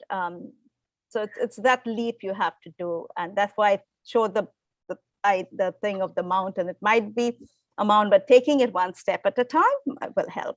Yes, thank you very much, ma'am. Would like to share your auto rickshaw example, ma'am. It's a very touching one, and it's a reality, ground reality you have mentioned. You have also highlighted the various models of evidence-based practice and very distinguished things you have mentioned on the based on the model, and what is the role of nurses, how they can play it very effectively with the time constraint, and they have to judge the time when they want the change and what kind of a change they want to bring out.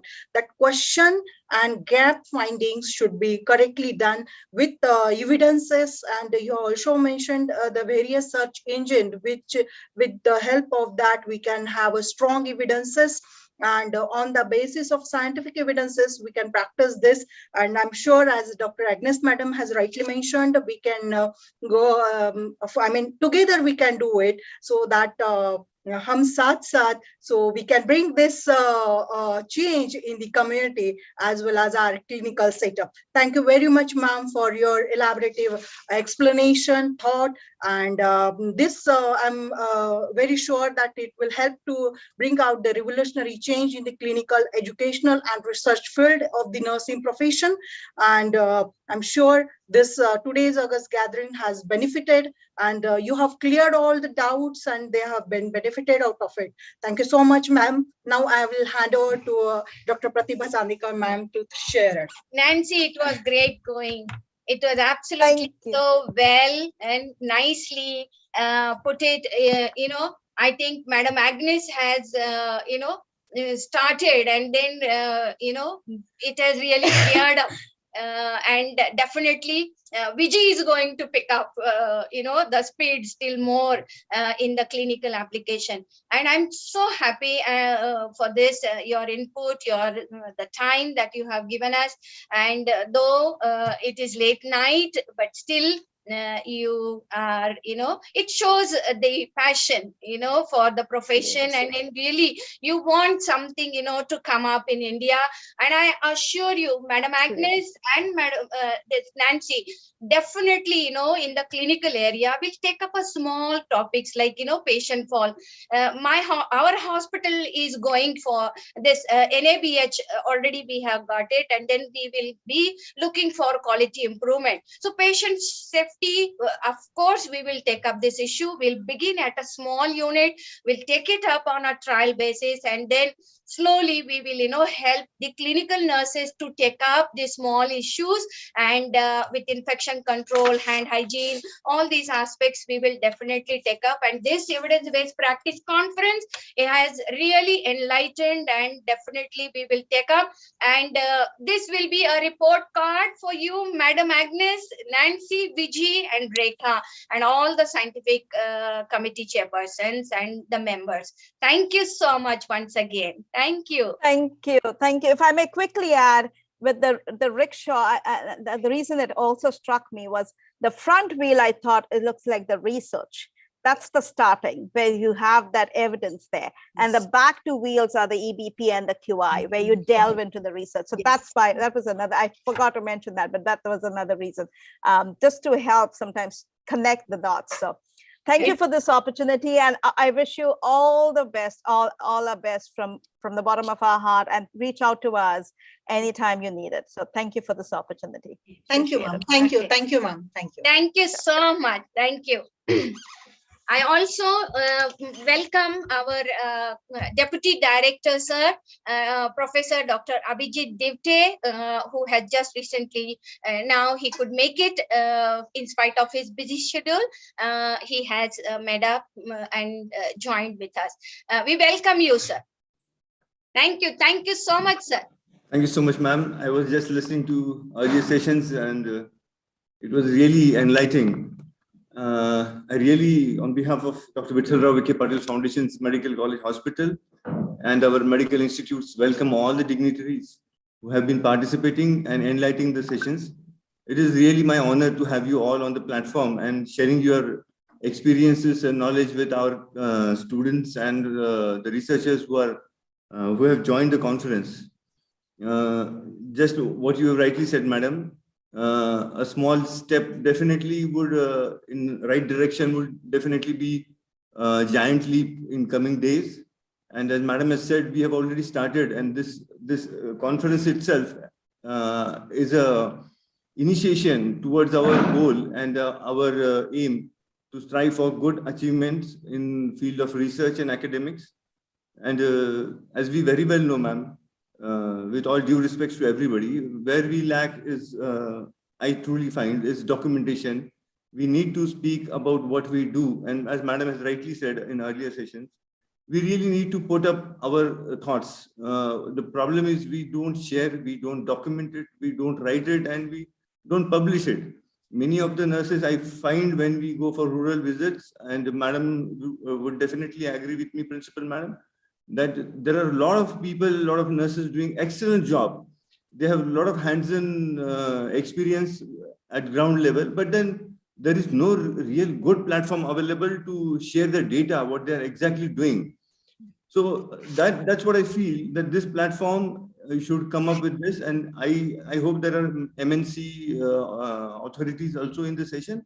Yes. They should find out a solution where the grassroots level nurses working in rural areas and in rural hospitals have a platform to share their experiences and case-based evidences, what they've found, so that, it can be a very small step, but then it can give a giant leap in doing some research. And see, any research or anything cannot be wrong. It will be beneficial or it won't be beneficial, but then it has to be shared. Many times young researchers and young staff know what to do, but senior will know what not to do. So everybody has to share what they know. That's my aim what we have, and I'm really happy that Madam has taken this initiative to share this research platform. I wish all the best. And this is really enlightening. I was listening to earlier speakers, and Madam, we are really thankful for sharing your views with our audience. And we are looking forward. We really look forward. The college is set up in a very rural area here, but we have really of Madam, we are looking that the college will definitely come up, and we are looking, and it is integrated. It's just not a part of academics. We see that academics are implemented in clinical areas as well. So this platform would definitely help and direct us towards the new goals. So I wish all the audience who are attending best wishes, and I really thank all the speakers for sparing their valuable time and sharing their thoughts. Thank you so much.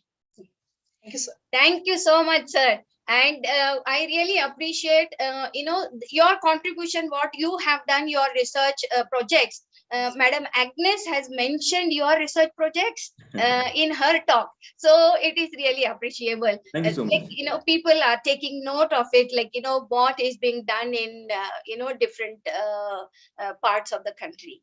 Okay. Absolutely. Thank you so much, sir. No, one more point I would definitely add here. In COVID times, I've seen that many people have been, to be very frank, again, I should not hold back my words, escaping their duties, but it was the nursing staff who were on the front without any excuses. They were on the front line and they did excellent job. And there are many things I found out during our postings and our duties that they were doing some extraordinary job. So it is really appreciable, and I take this platform as a media to congratulate and thank everybody, every single person, that undefinable and unquestionable job which you have done is really thankless, and any words or anything, any amount of money would not definitely try to contribute to it. So again, my best wishes, and thank you so much. Thank you so much, sir. On behalf of nursing fraternity, I accept your appreciation for all the nursing staff. Thank you so much, sir. Thank you so much. Best wishes. Thank you, sir. Thank you, sir. Now we move on to the next speaker. Thank you so much.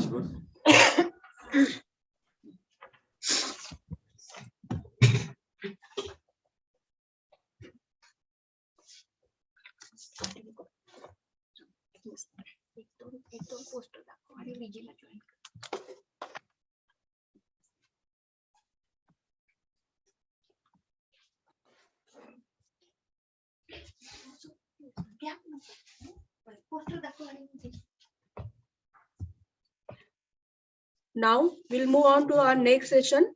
Our next session is on EBP and clinical excellence, which will be dealt by Dr. Viji George. To introduce in brief about ma'am. Ma'am is a system level change management healthcare leader, currently working as clinical excellence program manager and magnet program director for multiple healthcare system in North Texas, USA. Madam have pursued her Bachelor of Science in Nursing from Armed Forces Medical College, Pune. Madam has also received her Masters of Arts degree in Sociology. She is pursuing Doctor of Nursing Practice from University of St. Augustine, Florida, USA, with a focus on nurse executive track. She is also a chair of many hospital committees, co-researcher in IRB certified research, TCU evidence-based practice fellow, and chief nursing officer academy alumna. She has done professional publications and presentations in national and international forums, including as keynote speaker for sharing best practices in healthcare.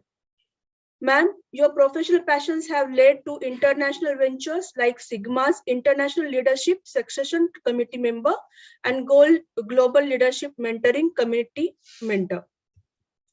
To speak about ma'am's achievements, ma'am, you are a founder of Indo-American EBP Fellowship Academy through collaboration with Johns Hopkins Nursing EBP.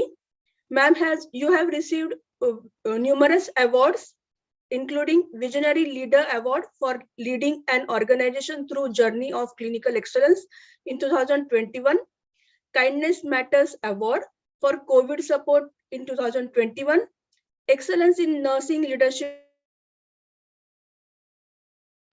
Practice Student Spotlight 2022-20, Exemplary Professional Practice Award 2019, DFW Great 100 Nurse Award 2017, Mosaic Pin Award for Diversity and Inclusion Initiative 2016. Matt, you are nominated for 2015 National Magnet Nurse of the Year Award USA.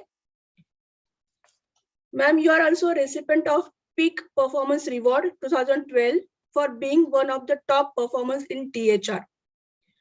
Ma'am, you have also received Best Nurse Award 2000 from Armed Forces Hospital, Kuwait. Best Nursing Officer Award 1993 from Military Nursing Services, India. You are also recipient of General Masters Award Academic Achievement in 1992 and Rashi Memorial Award for Pediatrics 1992. Ma'am, you are also having a wide work profile from Military Nursing Officer to the System Manager, Excellent Nursing Manager Program. On behalf of College of Nursing, I welcome you all and hand over the session to you, ma'am. Welcome, ma'am.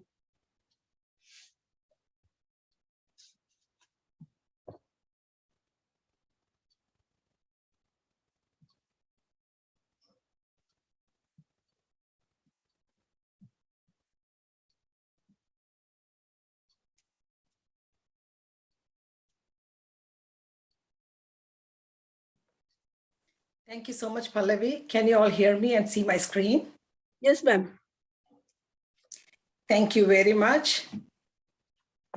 A few years back, I traveled to Bahrain. I love traveling and I love nature. So my family and I drove miles to see this tree. This tree is called Tree of Life. Now, this is a unique tree in the desert. What's the beauty of this tree is, it looks like an ordinary tree, correct?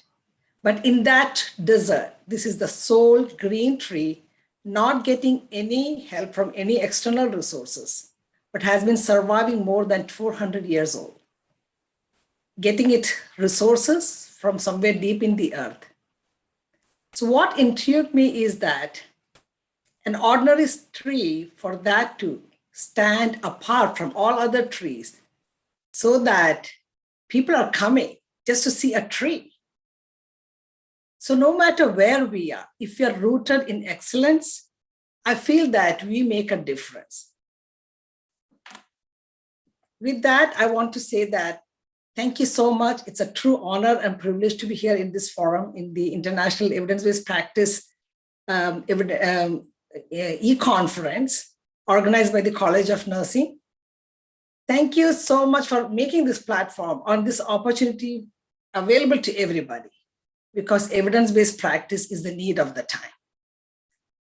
Distinguished guests and all my professional colleagues who are here, I welcome you to this presentation on evidence-based practice and clinical excellence.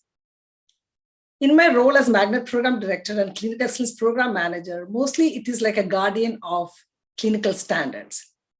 And constantly I'm ensuring that these standards are maintained through evidence-based practice, projects, and research activities. At the same time, making sure the nurses are empowered and able to implement what is the best practice out there. So some of those things from the clinical experience that I am responsible for, but also what I have learned in my journey. I'm still in my school and learning more and more about evidence-based practice. I'm doing a doctorate in nursing practice, and my major focus is on evidence-based practice projects. So that's bring me to come here and share some of the best things that I've learned from the Western world to our Indian nurses. But at the same time, we want to remember that there is not even a single thing that we cannot do. Every big journey begins with a single step, right? There is no conflict of interest. All that I'm going to share is from my experience, and it's all my view and some of the literature searches that I have done from my research work that I've prepared to prepare this presentation. My main objective for these few minutes that I'm going to share with you is that discuss the importance of evidence-based practice for clinical excellence. You have learned or you have heard from previous speaker about evidence-based practice and the models, but how can we implement that in the practical field is what I'm going to speak.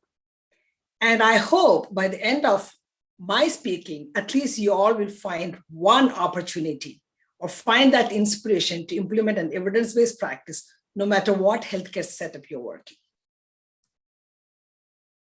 Healthcare is very complex, even before pandemic. Pandemic has made it more complex. But what is healthcare? If you have noticed that we are not talking about hospital systems, the term that mostly people like to use is healthcare system, because people do not go to hospitals for sickness anymore. They also go to hospitals or healthcare organizations for wellness, checkup, and prevention, preventive medicine. That is also coming up a lot. So according to the National Academy of Medicine, the vision is altogether for healthcare to improve the healthier future for everyone. What are we looking for? Ultimately, we all want best, cost-effective care that is safe, which is a quality care and gives us a great experience. So no matter where we are in any part of the world, every healthcare organization's goal is to give quality, safe, and a consumer experience beyond anyone else, so that we can have a better, business strategy we can have, because healthcare is truly a business too, right? In every nation, and that is one of the most challenging organizations to manage too. To be going into the depth of some of the things that I want to talk, I just want to see that what are some of the terms that mean to me, and also it's a time for you to reflect on what does it mean to you. So what does excellence mean to you? Of all the different definitions or the quotes that is out there, which have put it in my signature quote too, is that excellence is a gradual result of always striving to do better. Excellence is not a point we are trying to reach. Excellence is not something a trophy to get. It is the journey. It is a journey that slowly and steadily we are striving to do better. What I did something yesterday, am I one step better than that? Can I find one thing better the way I did? I remember as a new nurse, just starting an IV, right? The first time, if you remember, if you're a nurse or for a nursing student, the first time you started an IV on a patient, on a real patient, not on an orange, on a real patient, how you felt. But with practice, by monitoring the patient's condition, by watching, nowadays it is on the technology gives you all these simulation practices and better mannequins out there for you to practice, and also observing others, and then practicing on real patient, trying different techniques, you have become an IV expert, right? So slowly we are trying to achieve that excellence step by step. Then the question comes, why excellence? Why everyone is striving to be better? It is not a competition, correct? It's not someone else has got better, why not us? It is a standard to achieve, so that what we can achieve is tomorrow, if that person on the table, if it is me, I'm expecting all around me, all these strangers, the professionals around me, when I am unconscious, is able to give me the best care, the excellent care that we all strive for. Have you ever thought of it? The culture of excellence basically tells that we are getting a safe care from a trustworthy professionals. Hopefully they all have completed a good degree, they got their license, they're dependable, and they're true to what they mean to practice. It is not just a job. Of course, it is a profession, it is a job for many of us, but are they heart in that kind of a work? Are they transparent? If they make a mistake, because this is a human care, right? There is a chance of errors, there's a chance of mistake. Are they transparent enough to say that we were not able to find or do the right thing, and they are able to rectify that? Can they give the quality care that I went to that organization for? Above all, the satisfaction. The satisfaction comes of healthcare is from the personal touch. No robot, no technology, no computer can give me a nurse's time with me, a doctor's gentle words with me, along with the medication he's prescribing me. So all these things together brings something that is called the culture of excellence in healthcare. So we will now see the connection between evidence-based practice and this excellence that we are talking about in the clinical field. The definition has been already briefly mentioned, but everyone has come up what evidence-based practice is. So you have seen the three approaches, that it is a problem-solving approach where we are integrating the best practice, okay, and the clinical expertise and the patient's experience and values, right? So these three things are important. You're finding the best practice out there. Any research has been done. Do we have a quality evidence to practice something I want? Second thing is the clinician's expertise. The place that I'm working, is that place capable of providing that kind of a care? Am I trained enough to provide that care? You mentioned that your organization is in a rural setup. Do we have that facility to provide a high-tech technique or a high-tech care there? If not, what do we have the resources? With that, what best care can we give? And final and the most important thing is the patient's own experiences and values. That's very important. There is always this ethical and moral issues come around this patient's experience and values and what they want for. And often you see a struggle in whether to save a patient or not to save a patient, who's on a ventilator, who is older, who's this thing. But have we asked the patient what he or she wanted? Sometimes there are certain practices that patients do not like. There are many religions that people follow in this world. For example, certain religions, they do not like, blood transfusion. And here is a patient who needs blood transfusion to save life. What do we do in these situations like that? So these things are all incorporated when we are doing this evidence-based practice. We cannot just do with one getting, okay, this is the best practice out there and research says that and we want to do. But we have to consider all these three different aspects. Why EBP is always a big question, and the previous speaker mentioned about it.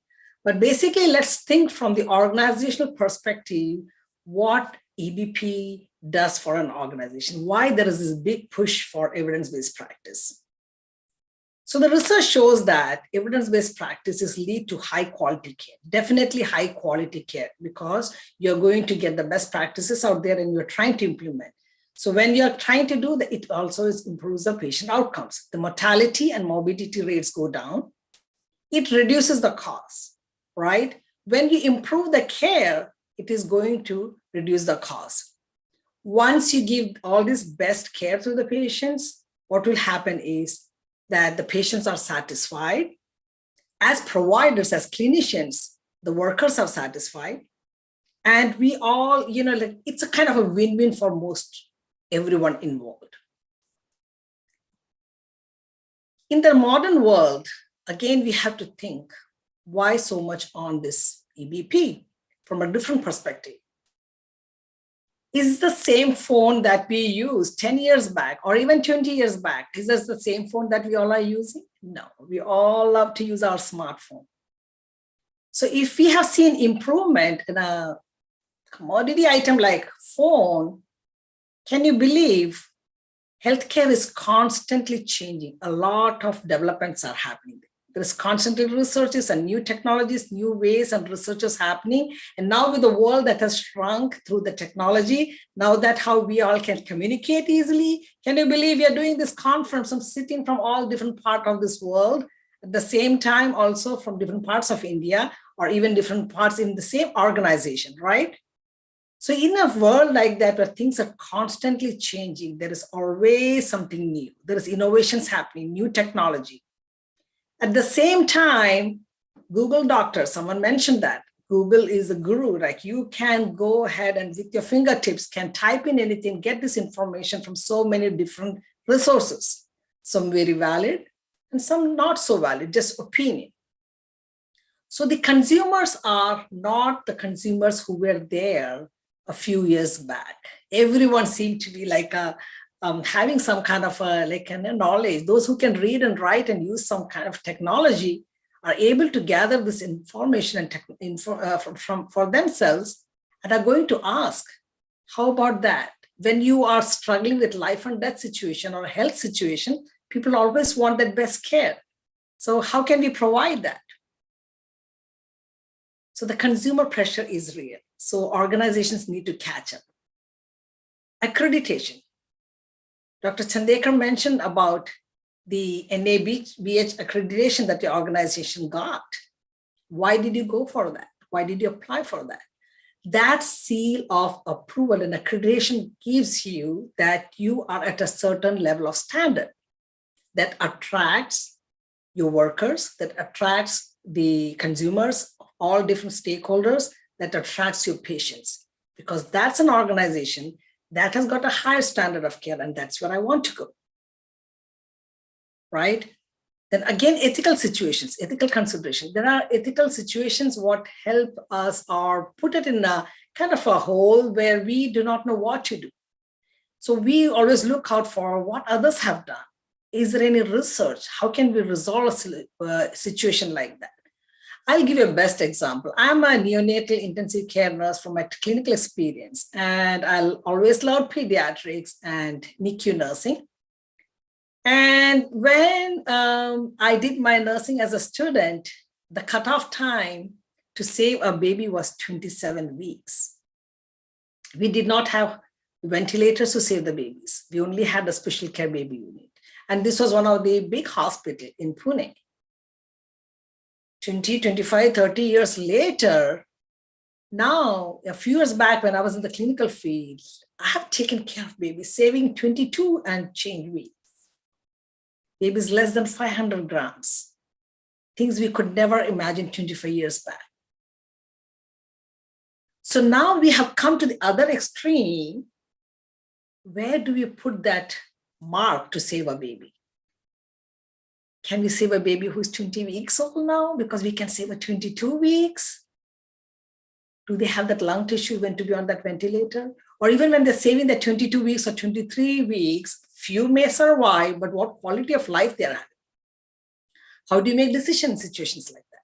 Here is a parent who is conceived after 9 years and want to have a baby, and they say, we have seen this news, we have seen this research article on baby getting saved at 22 weeks, 23 weeks. Please don't tell me that you cannot save my baby. What will be your answer? Finally, third-party payers. Health insurance agencies are coming up a lot more. Here in the Western world, to get a good care, you need to have health insurance. Whereas in my growing time, we only went to hospital when we were really suffering from some pain or some diseases that we could not manage at home. Even infectious disease like chickenpox, I never think that we were taken to any hospital. Whatever our parents knew, managed, right? But health insurance gives you that opportunity for preventive care and you're going. But when you buy a health insurance, it's like you're putting in money and you're getting something out of it. So there is a pressure from these companies, what quality or what type of care that you're providing. So these are different reasons that you want a meaningful practice and sustainable practice to move forward, others you won't be there. Another aspect of this thing is healthcare deals with human beings, right? We are working in a very complex work environment. And if I'm not mistaken, everyone who is attending this conference, either you personally or someone that you worked with, might have been part or seen an error that is on the screen. Errors do happen. We have a system like of a safe, just work culture. We've got various error prevention tools in place. Even with those, errors happen. And to an extent that we are incentivizing to report errors so that people can catch errors before it happens. And it is called barrier catch. So you are catching an error before it happens. And Dr. Agnes rightly mentioned that, the final person who delivers that care ordered by the doctor, if the pharmacist gives us that medication, the person who is actually giving that medication to a patient is the nurse. You and me are the final connection between the patient and me to deliver or do something. If we are not equipped enough with knowledge, how can we not be a part of a nurse like that, right? But if unknowingly, if an error has happened, can we prevent? How can we prevent? How did other people have learned from this? So finding all these researches helps us to prevent situations like this, like misdiagnosis, patient identification errors, wrong site errors. Wrong site errors, trust me, still happens with everything that we have in place. Nurse-sensitive injuries include like CLABSI, CAUTI. CLABSI is a central line infections. CAUTI is a catheter-associated infections. Then falls. It can come C. diff. So any kind of nursing care-related infections that patients get once they are admitted in the hospital, hospital-acquired injuries or infections, all these things can become. So human errors are a reality in our workplace, right? But now some comes like, we know these things. Can I implement some safety practice? Money speaks. Money speaks. It's a big restraint. Budget always is a big pressure. But within our resources, how can we improve is the tool, the power that we can do is through the evidence-based practice within our capacity. And that's where I want to share some of the best things, what and how we can find a solution. And the solution that I have found in my experience and from everything that I have seen across here, and the big push in the last 20 years is on evidence-based practice.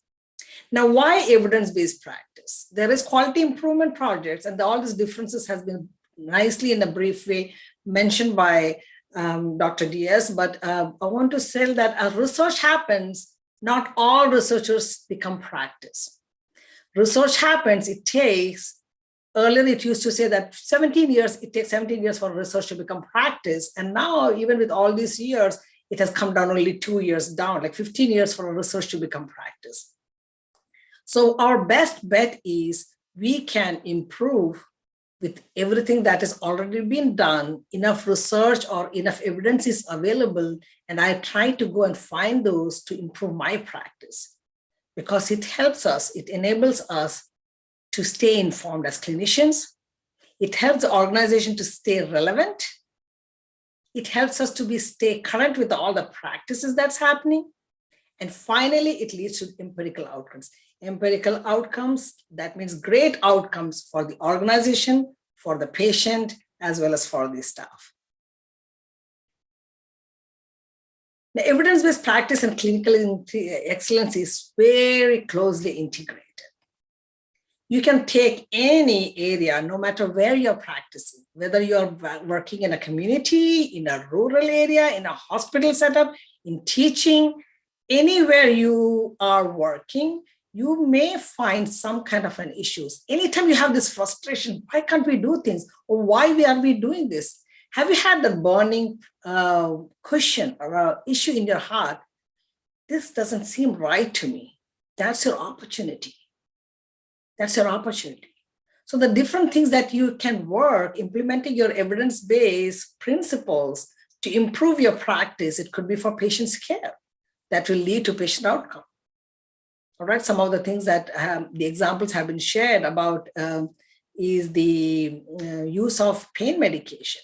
I mean, PICO was shared with you to say, it's just the exercise and stretching can keep a patient away from some kind of the narcotic medications. Patient satisfaction, staff engagement. If your staff is not engaged, tell me, as nursing leaders, one of the biggest challenges is getting your staff engaged. Why the staff do not want to be part of things like this? Because they do not find meaning or do not find satisfaction in their work. How can we make people more engaged? When it becomes my cause, when it becomes my project, when it becomes meaningful to me, I will be interested. And that's a platform EBP gives you. It improves our safety measures. It improves what and how we can do things when it becomes an organizational need.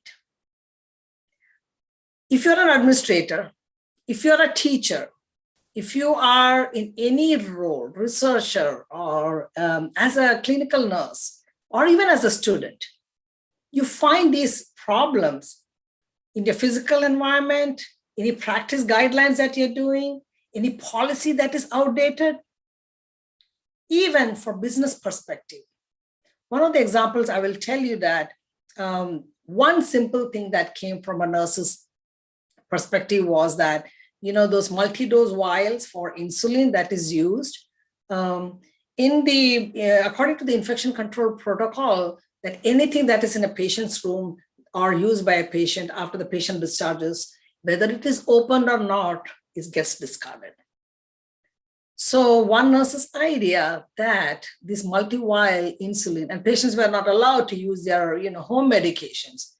So if a patient is admitted, a diabetic patient is admitted for 2 days and you're using, and this has got multiple doses, the patient goes, you don't give that to patient, you just throw it off.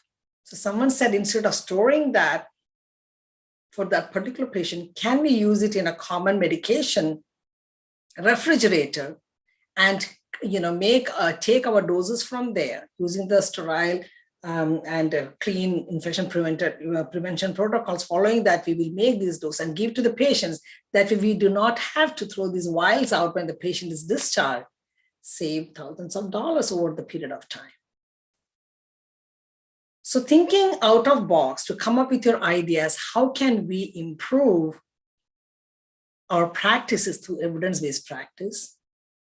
And this eventually leads clinical excellence, because EBP is the most important thing I find for clinical excellence for the organization, for the profession. Doesn't matter what healthcare profession you belong to. Medicine, physiotherapy, nursing. Predominantly we have nurses here, so we'll speak on kind of like in a nursing perspective. And for me or for you as an individual, for the person. These are some real examples that I wanted to show. And I saw some of those posters that was displayed between the two sessions. Great work, and some of them are real projects, right? That has improved outcome. So this is one of the example, a few different ones I want to share some ideas. The central line associated bloodstream infection, that's called CLABSI prevention, an evidence-based practice.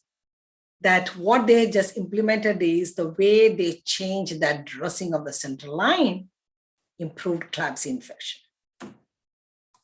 Another example from the maternal field is the breast pump. I love maternal field and some of those examples. I thought, why not bring this here? So because moms, those who cannot feed their babies are in the neonatal ICU. So, but can they, and we all know breastfeed is important for the babies. How can we improve that? So hand pumping or using a breast pump, what is the best way? There are so many opportunities or facilities available. The moms can rent these pumps. How can we improve breastfeeding indirectly when the baby is premature? Cannot. So this frequent pumping and everything can improve breastfeeding. Right? So this project is on that. And so you can see the PICO question that is mentioned here. In NICU postpartum breastfeeding mothers, how does the Symphony Plus pumping program and irregular breast pump suction pattern compared to Symphony pumping program, a fixed two-phase pumping pattern affect breast milk volume during the mother's hospitalization? Just comparing two different kind of pumps. So if you do not have that, if your mothers are expressing breast milk for their babies using hand, the primitive way how we all did in the earlier stages, compared to if you want to bring this breast pump in your hospital, at least trying with one. Maybe that can be rented among moms. Those who need, can we rent that in the hospital and be used? and see if that is going to improve outcome, because breastfeeding, breast milk improves outcome for premature babies. There comes your project for evidence-based practice. This is an entirely different thing in the community, right? We have many nurses who work in the communities too. And sometimes problems like human trafficking, that comes under the healthcare too. Because there's a lot of psychological, physical, sexual, social traumas associated with human trafficking.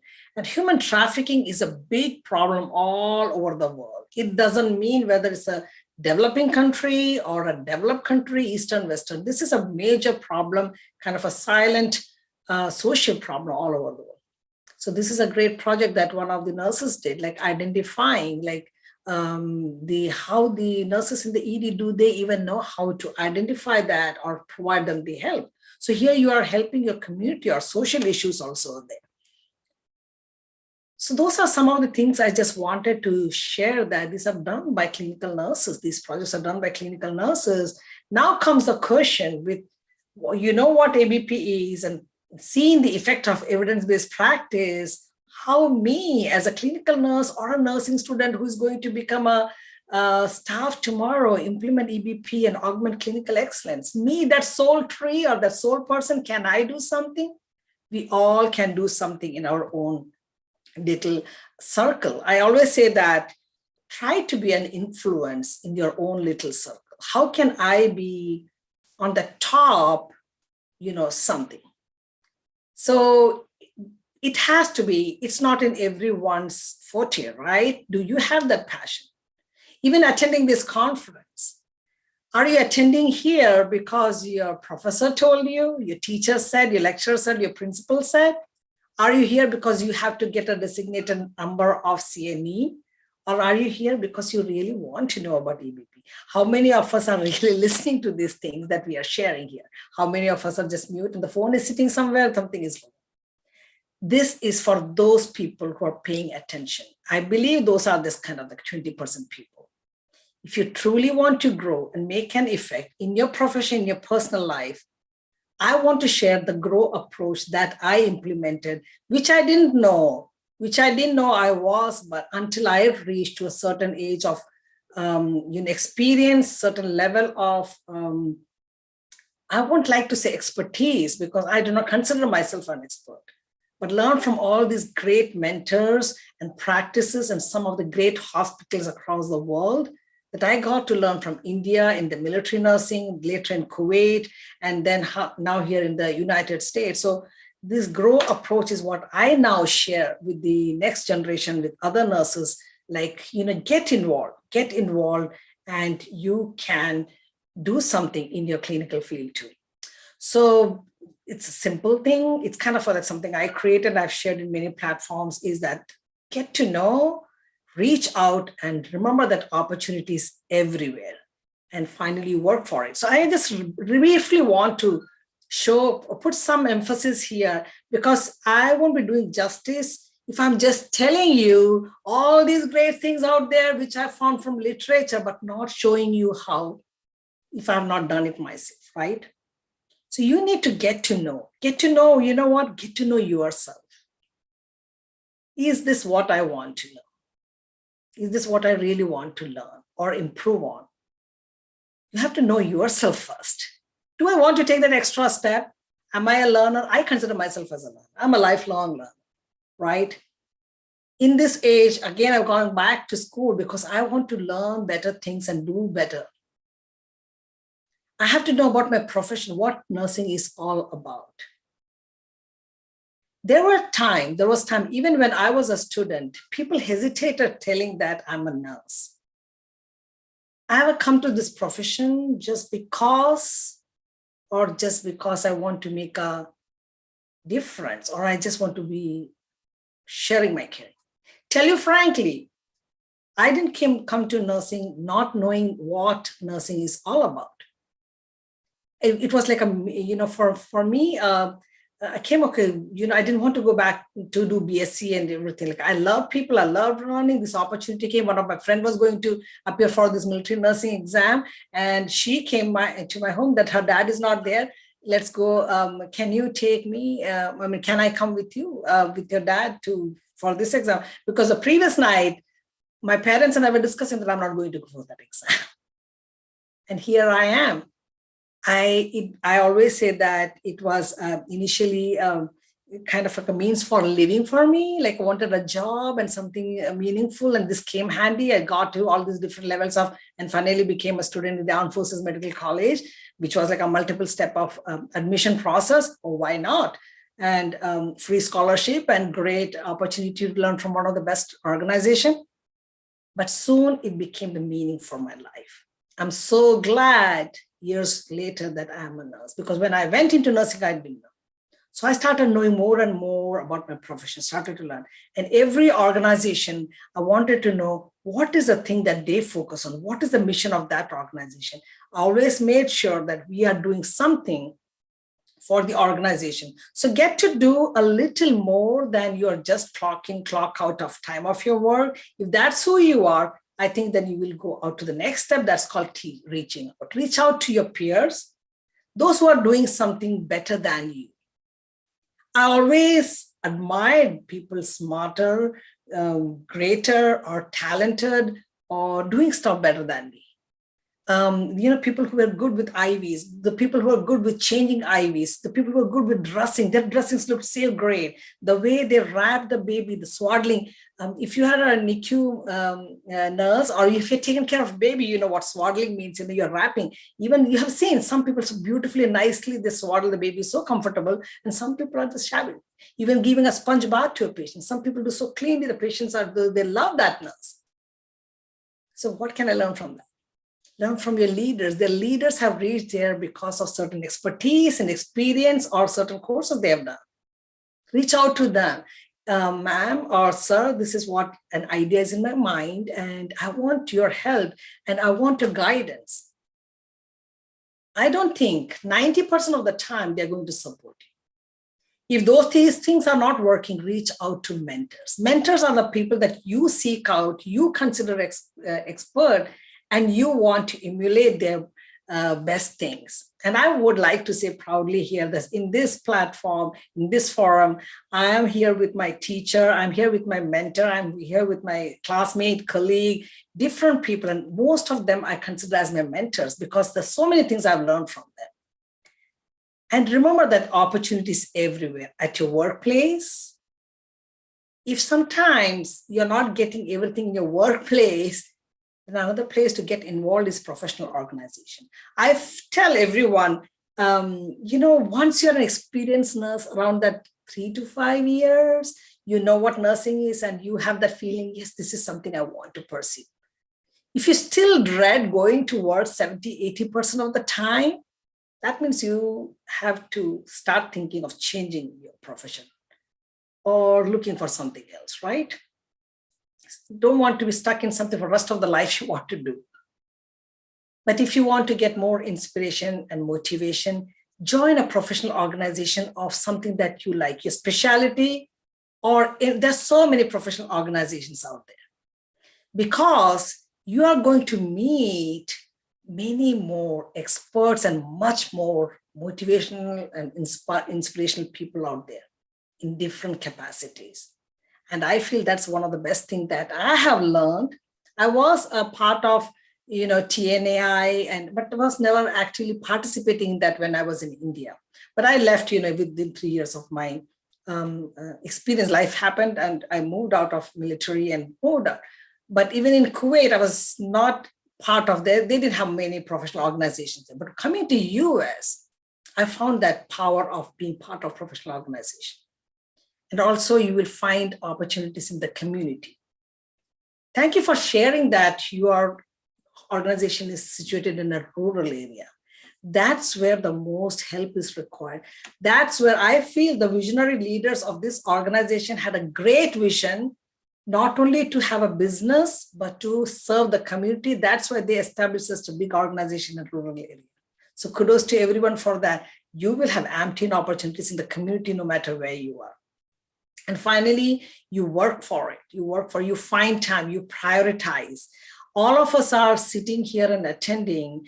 And why are we here? I mean, it just ignites me with passion and inspiration just to be here to listen to different speakers and to look at all this work, great work is done. And but you don't want to crowd yourself with a lot of work either. You want to make sure that you're prioritizing the work. So you have to set some goals for yourself. It's called the SMART goals. I do not know if you have heard about it. SMART goals stands for specific, measurable, achievable, relatable, and time specific. If you want to do a master's, so say in 2 years, I'm going to enroll myself to get master's. Can I do that? Can I afford that? So you have to be realistic. So same way you have to do everything for a project perspective. Can I implement project in my organization? Ideas are great in mind, but if ideas are not put into action, it's of no use, right? Money speaks, money speaks. So number one, that when you're building your team, you have to go out to your stakeholders. Stakeholders are the people.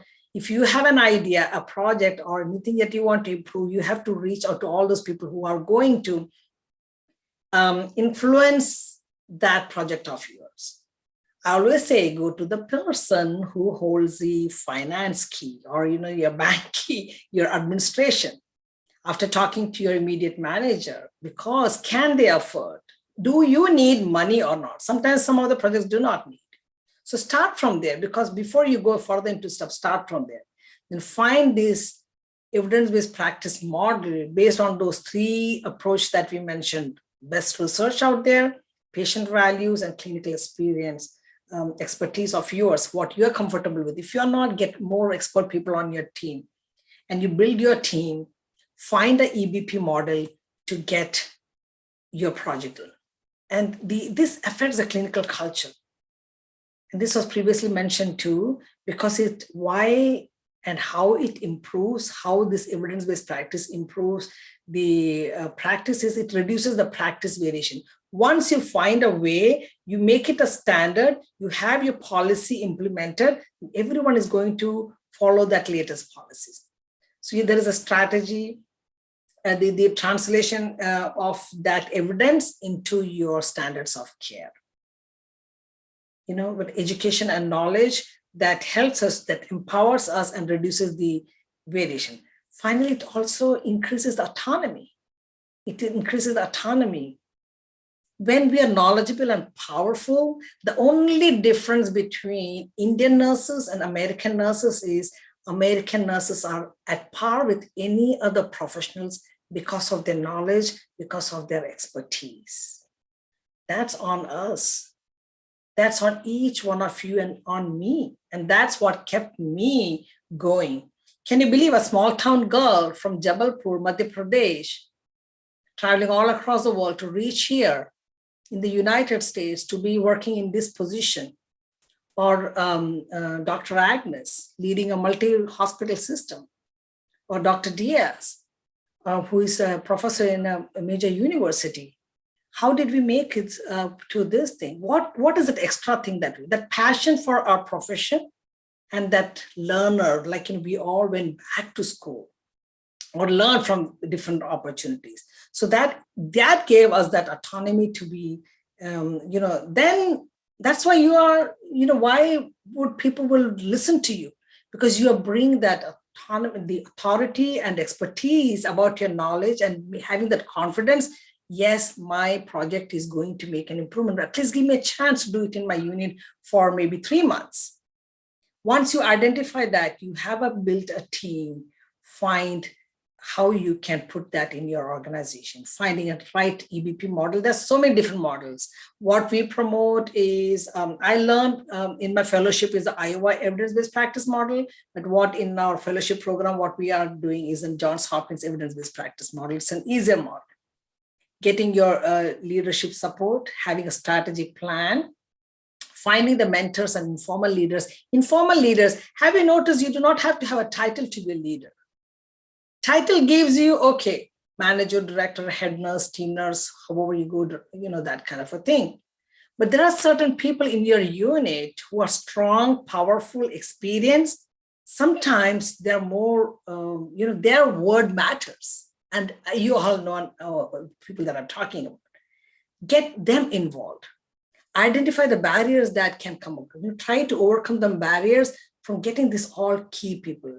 So yes, people skills matter. How you interact with people, how you build your team, how you share your knowledge, and then you become the change leader.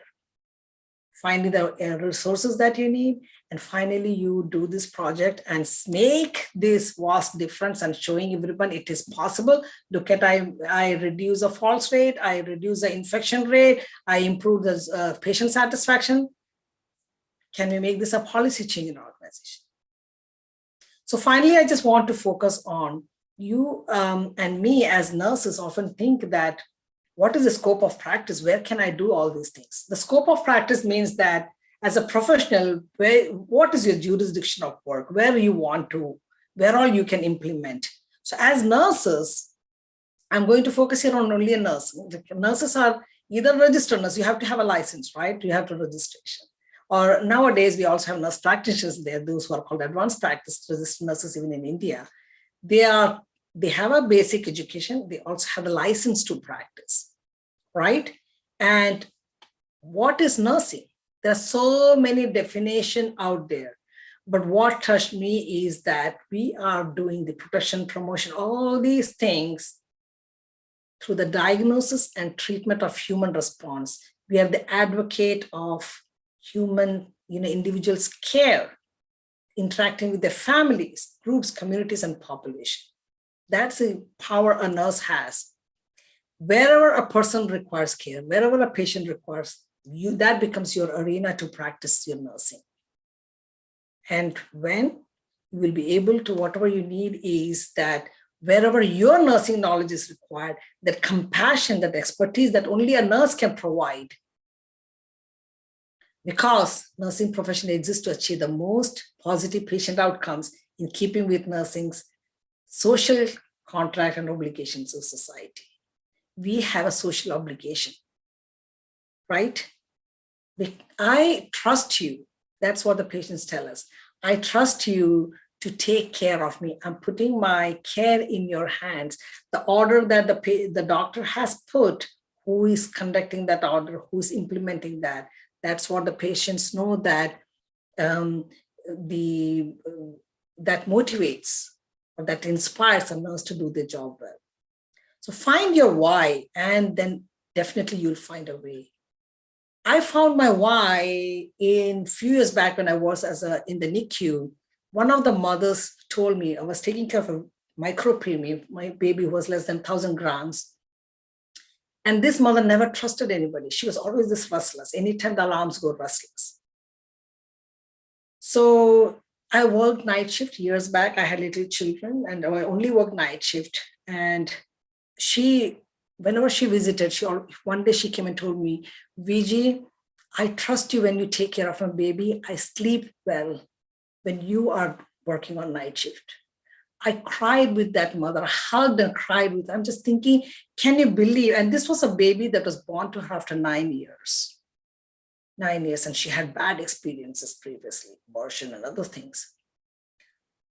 I had this big, huge, burden. My God, look at that. What is the most precious in a person's life? Those who are mothers or parents know that your child is the most precious. For a person to put that kind of trust in my hands to take care of our baby, I felt I need to do something better to make sure that this baby is safe. This baby is on a ventilator, on alarms, and to make sure this baby is having the best. So I made a pact with myself that no matter which baby it is, whatever it is, I would love to do, one thing, learn my skills better, become the best in my practice as a NICU nurse. And I thought I'm going to retire in that neonatal ICU where I work, because I love that work. Slowly started getting involved in so many other things because I'm a learner.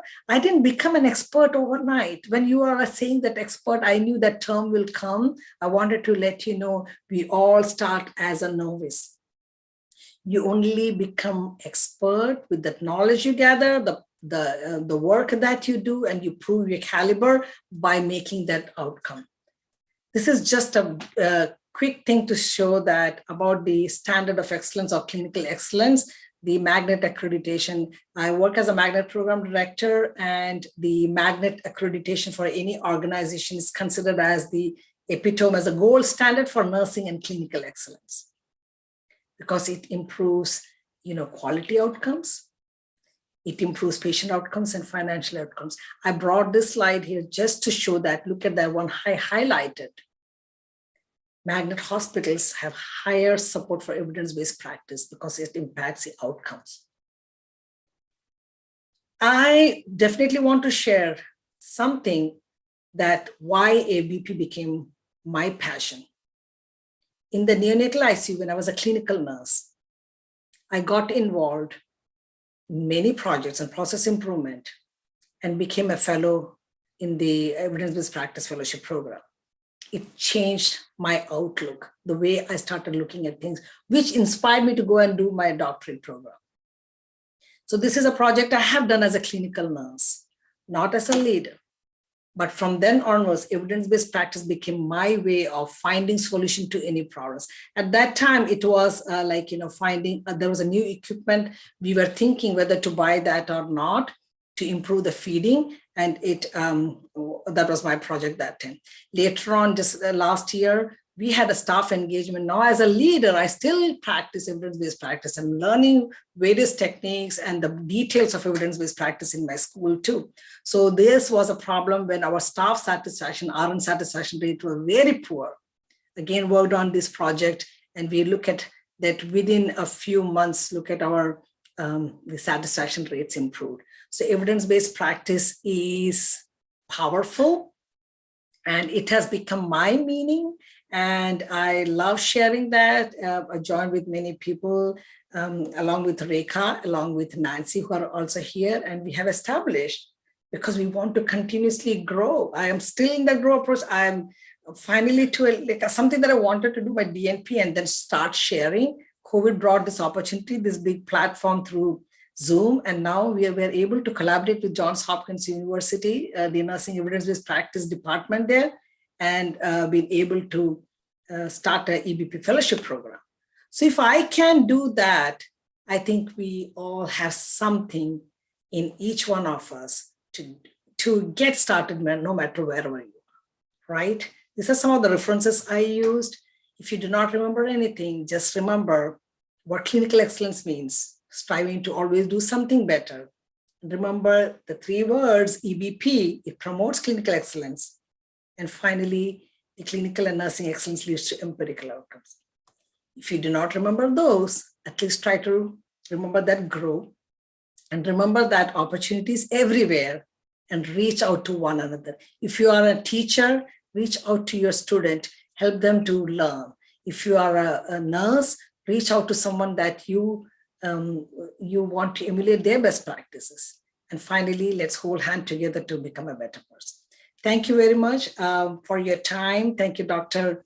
Chandekar, for this opportunity, and all the organizing committee members for this opportunity given to me, and all the good work that you all are doing. All the best. So in case if you want to contact me, my email is here, and I'm open for any question and answers you have.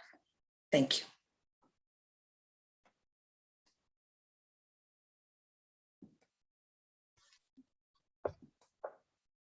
I request all the participants to post your queries in chat box on Zoom and YouTube. Thank you very much, ma'am. Ma'am, one question is there. What are the challenges that we can expect or we may face while implementing these EBP practices in Indian setting? This is a great question. A couple of years back, we did an evidence-based practice workshop in India, and many of the things, the challenges that was brought is that we do not have the power. No one is going to listen to us. So it's not easy. So your barriers may be organizational barriers, that you your department or your, depending upon the profession, is not considered as an expert. So many of those are the work that is coming on top.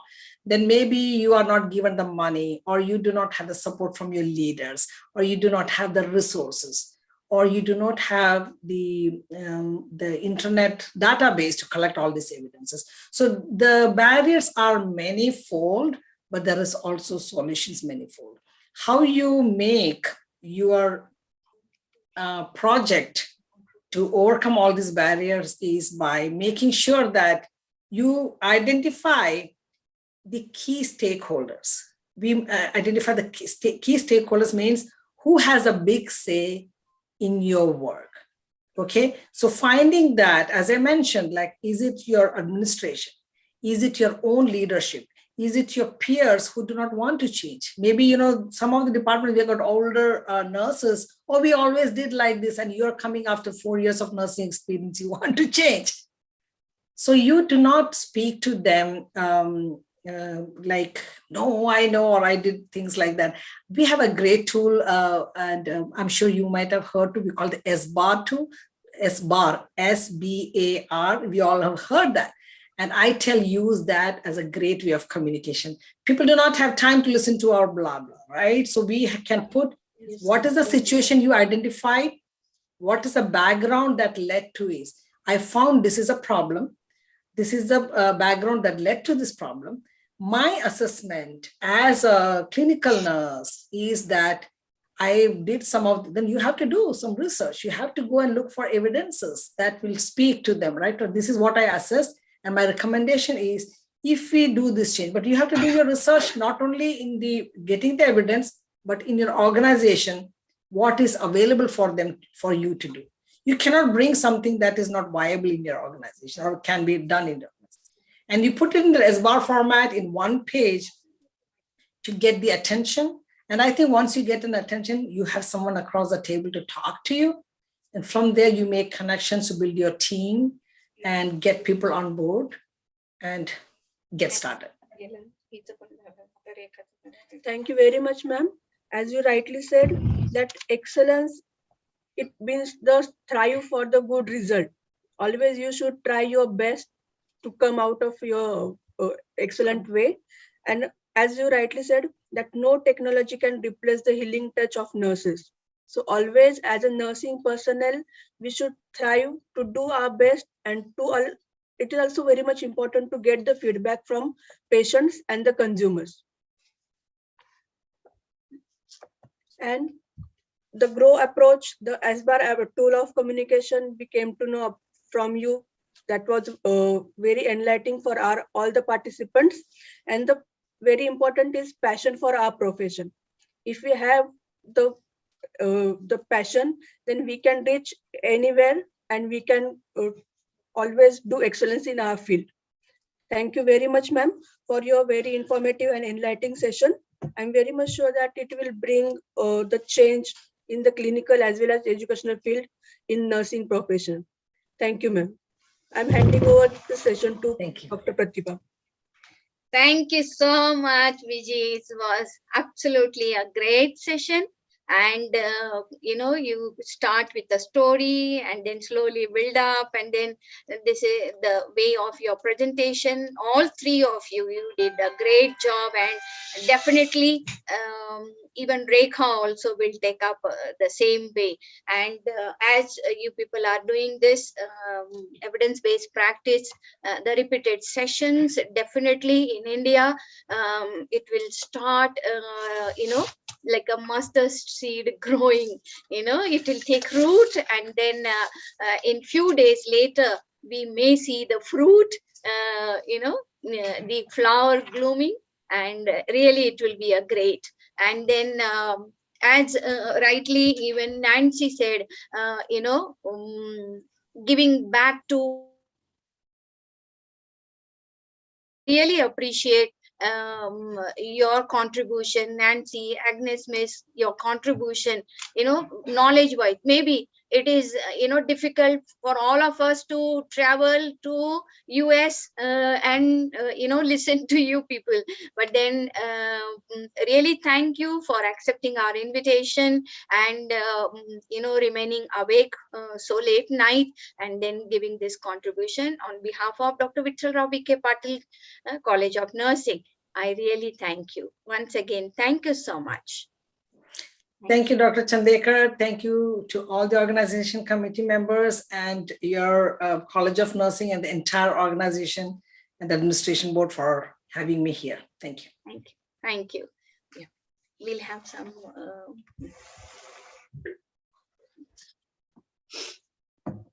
Those who have joined recently, again we'll have the poster gallery. And then we'll continue with our next session, that is EBP and Nursing Academia by Professor Rekha Rani Gupta, Principal, College of Nursing, People's University, Bhopal.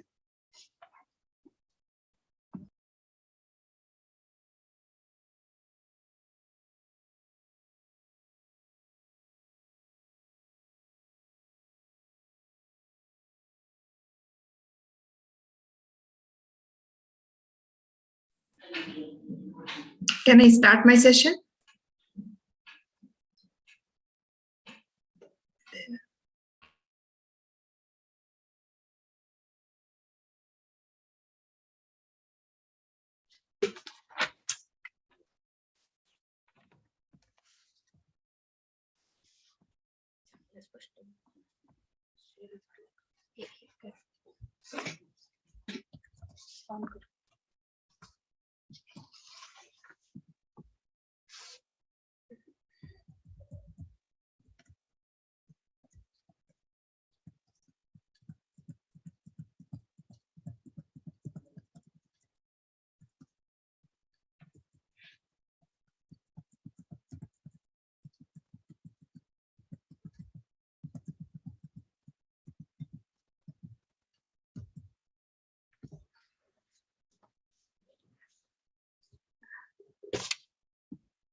Am I audible, ma'am? Am I audible, ma'am? Yes. Yes, I can hear you. Good morning to one and all. We are proceeding with the next session. I welcome Lieutenant Colonel Rekha Rani Gupta, ma'am. As brief biotech or biosketch of ma'am, her huge contribution to the nursing profession, total 30 years of experience with 22 years of service in the Armed Forces Nursing College. Madam has contributed very effectively to the service of the nursing profession. Madam is an alumni of AFMC. She has organized national and international conference and contributed herself. She was a gold medalist at Master and secured first position in SNTT Women's University. Madam has received gold medal at NNF paper presentations. She has also contributed as an editor-in-chief for the People's Journal Scientific Research. She is serving as a secretariat of MP chapter SOMI. Madam also has organized many national conferences and international conferences. On her contribution, she is a national trainer for National Health Mission. She is the president of CNRS Western Zone. I welcome you, ma'am, for the next session on EBP and Nursing Academia. I hand over to Madam.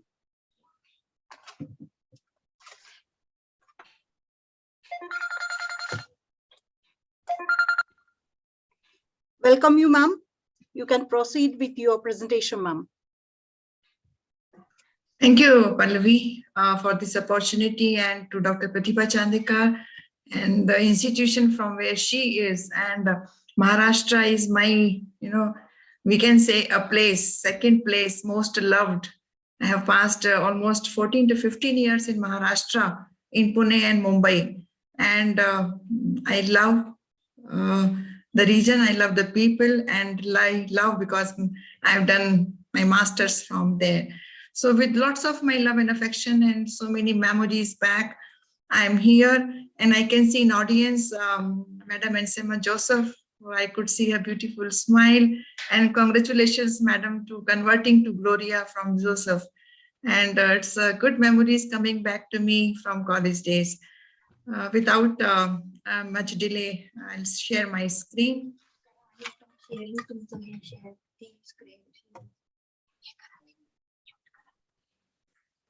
Can I ask Pallavi to please stop your screen sharing?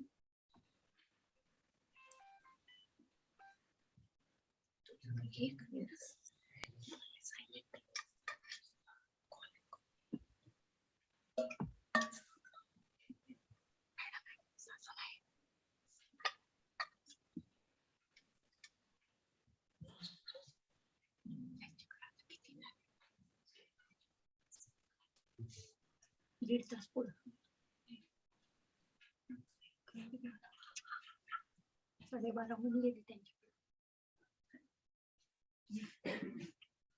Ma'am, you are muted.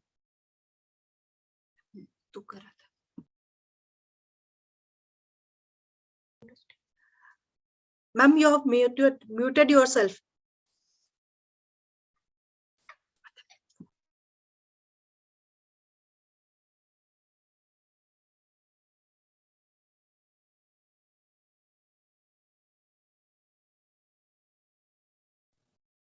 Excuse me, ma'am, can we share from our side if it is possible?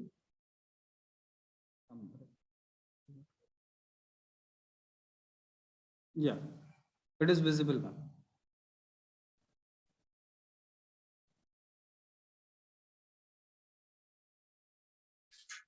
All right. I welcome to the audience to listen to the part 3 of the comprehensive topic today. You have heard Nancy introducing the evidence-based practice. You have heard Viji, how it to be implemented to clinicals. I am here to take all of us for a thought-provoking session as to how being in academics, it is our first responsibility, in the pre-training phase. Why it will be very nice if we train our students, the future nurses and the future generation, with the mindset of inculcating the attitude for practicing evidences which are already there in the literature. Regards from People's University, I have few questions, and I'm sure all of us have this right now, listening to the previous 3 speakers. Are we prepared for this practice of evidence basis in nursing? Why are we not prepared? Who has to prepare whom? Why we should be prepared, and what for we should be prepared, the ultimate goal. And at the end of the session, I would like all of us to answer for these questions. Education is not the learning of facts, but the training of the mind to think, said by great philosopher Albert Einstein. And I love this phrase because part 1 is what is happening now, and part 2 is that where we have to reach as far as nursing education is concerned. Why we need evidence-based practices in nursing education is for following reasons. It provides evidence-based data. It resolves problem in the clinical setting. And problems are unique and new every day, since the patients and the disease conditions and the clinical setup is new everywhere and every day. It helps in achieving excellence in care delivery, as it is evident from the previous poster presentations, how we go to the further development and ultimate care delivery to the satisfaction of the client. It introduces innovations, of course. When we think of plan B, plan C, plan D, of course, we are thinking of innovative ideas and creativity is implemented.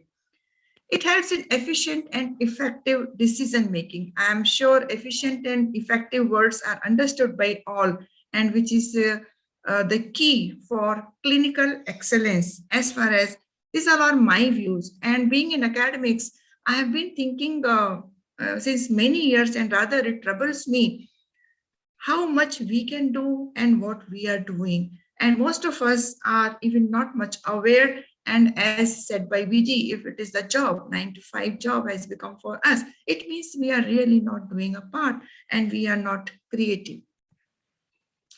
EBP also helps in develop database for the best practices. It promotes professional autonomy. Of course, the previous speaker, someone said whether we want to be puppet in the hands of the doctors, and that the decision is up to us. Certain areas like changing of Ryle's tube, changing of IV sites, changing of the bedsore dressing, right? These are nursing domains, and this has to be decided by nurse and not advised or written by the doctor. Standardization of nursing care. Here, I mean, this word is very, very much known by all and have been spoken many times earlier, many years onwards. Standardization, I mean here, we standardize each step of each procedure, right? So that universally same type of care is given, and depending on the difference in the clinical setup, further advancements can be done. It resolves regulatory issues because after implementing evidences and after reaching to certain conclusion, we do recommend our findings to the policymakers. And of course, it helps in generating new knowledge, and which is a very, very core component of any professional development. Evidence-based practice in nursing education is very simple, only a slight change, slight shift in the mindset of the teachers and the policymakers in education is required.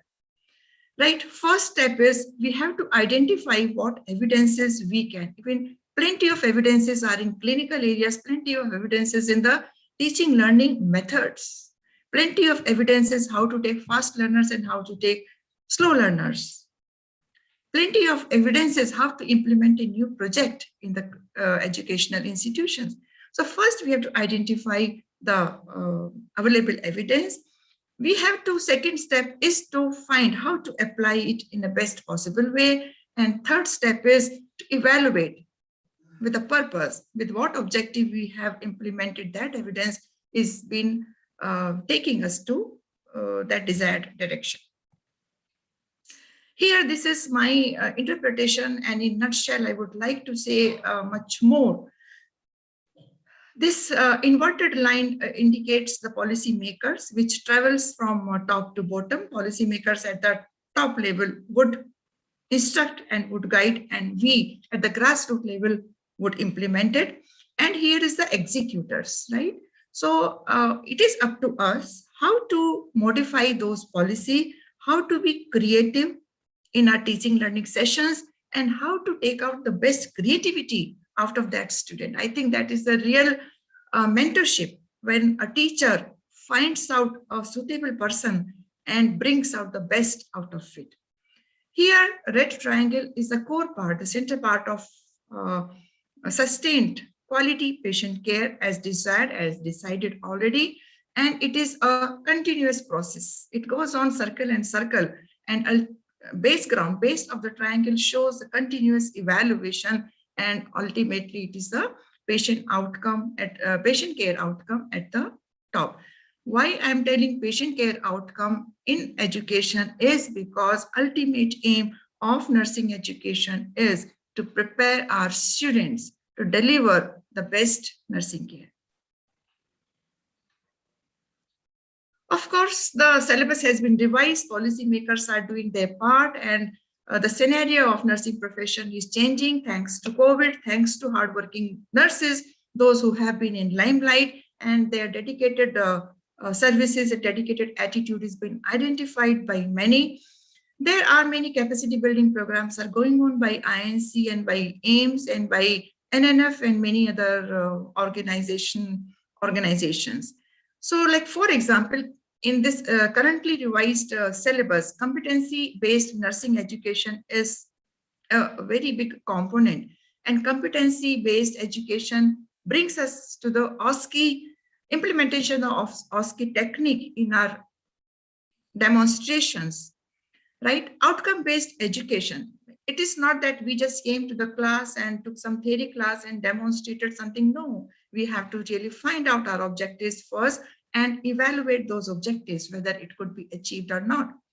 Simulation-based education is entrusted more now, and institutions are instructed to have their skill lab for OBGYN and for advanced medical surgical nursing. Also, advanced simulation labs are being promulgated and advised, and many institutions have set up and many are in the process. So training would become more nearby realistic now with availability of good simulators.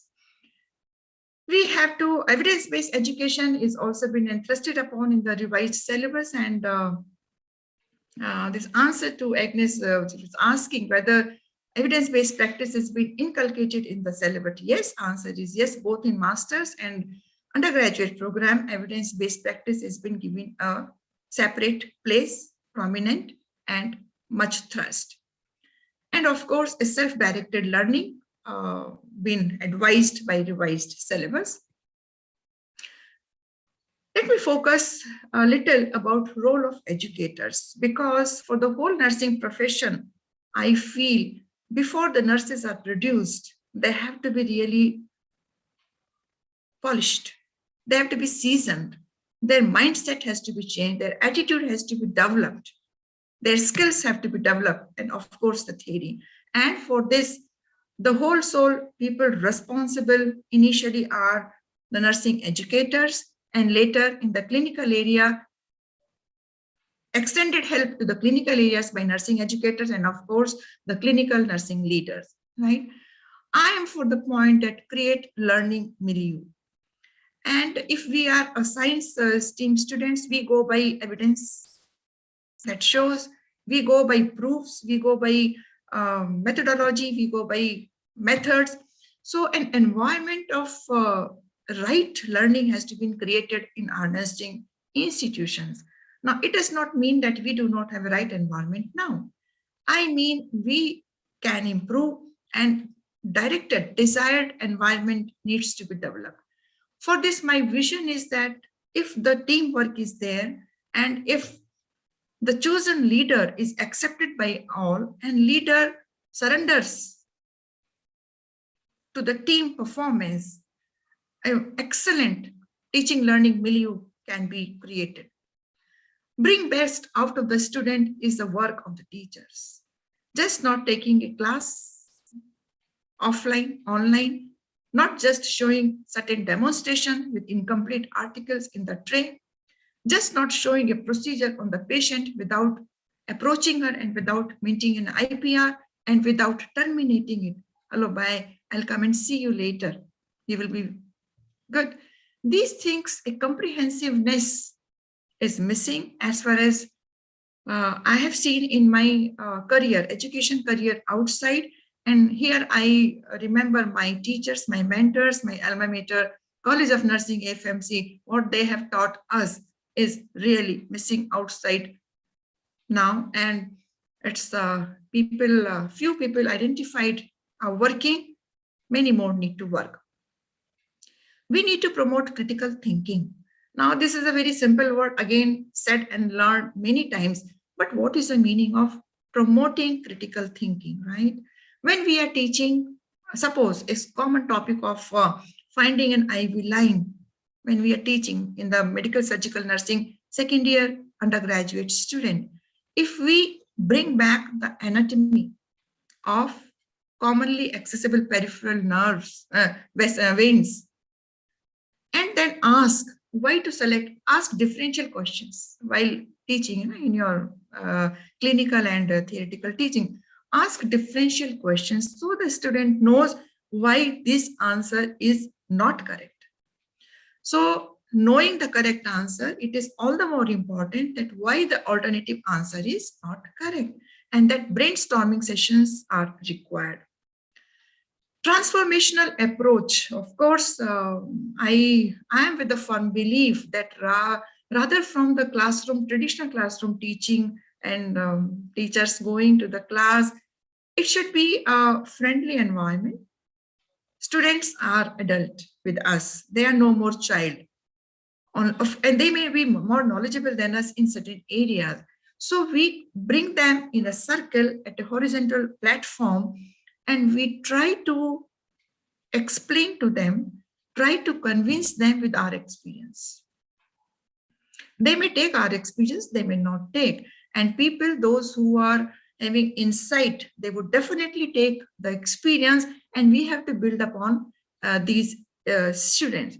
So a transformational approach in teaching is required. And I am with the notion that rather than giving direct content to the students, direct notes to the students, if we can make them learn themselves, will be wonderful.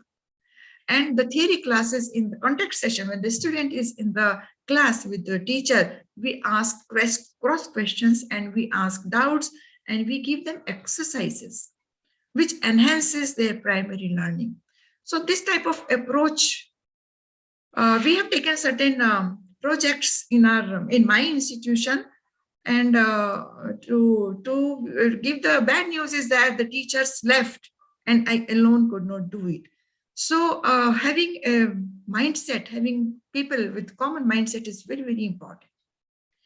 A blended learning approach, both experiential and reflective, which I was discussing both in my transformational approach.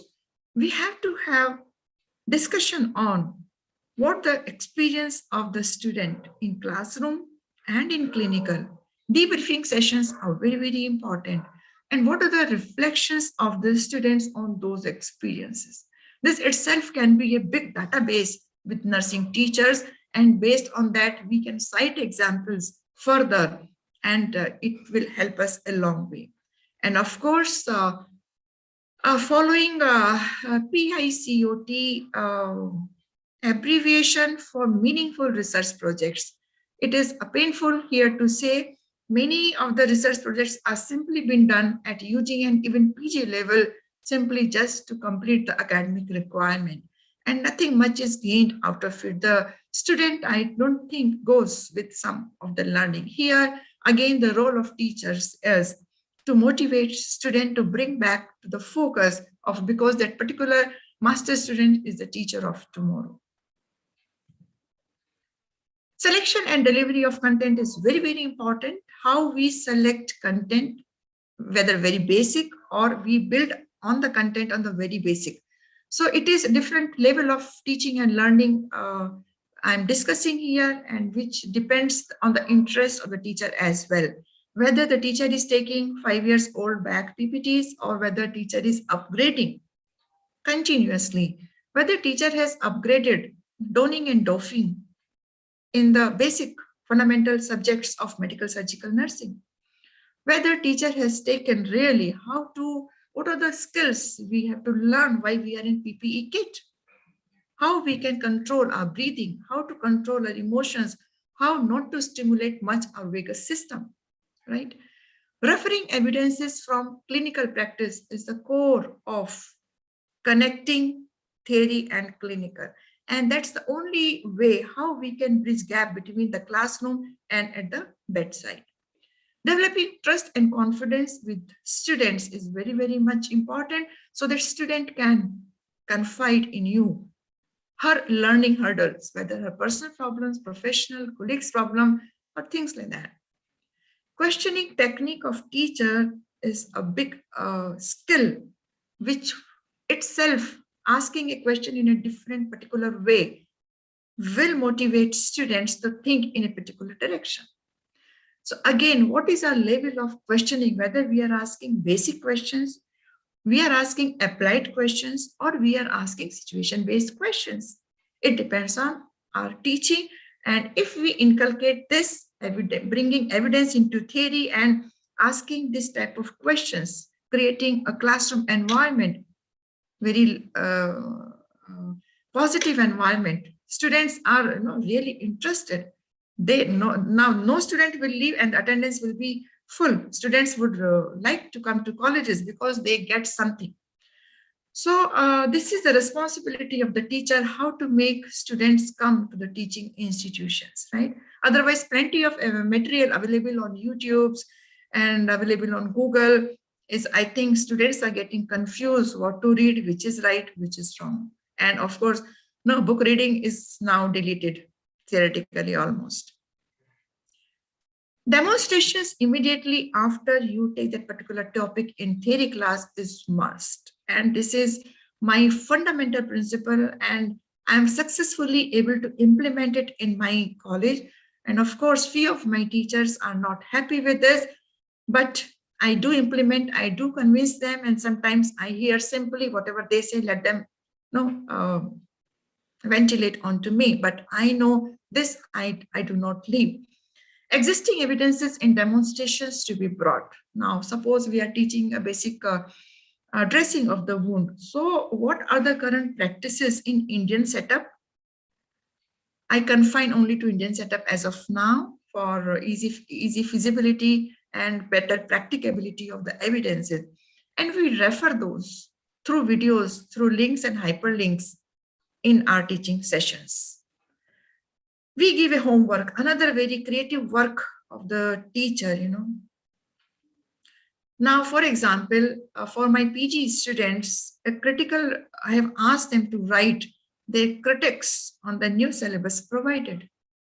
I asked another student to write the challenges nursing teacher has to take in inculcating on teaching learning methodology with this new semester system. So the type of homework we give again has levels, whether you ask them simply to copy from certain places or you ask them to think, analyze the situation, synthesize their own thoughts, and then present them. So it is a very creative work and very energizing to me, and I'm sure to all the teachers, and we must carry on for that.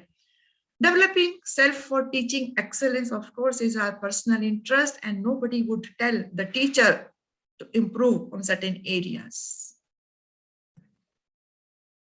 A quote here, your work is going to fill a large part of your life, and the only way to be truly satisfied is to do what you believe is great work, and the only way to do great work is to love what you do. Each word I read, it's my daily prayer, and I take from it, and it shows how passionate we are.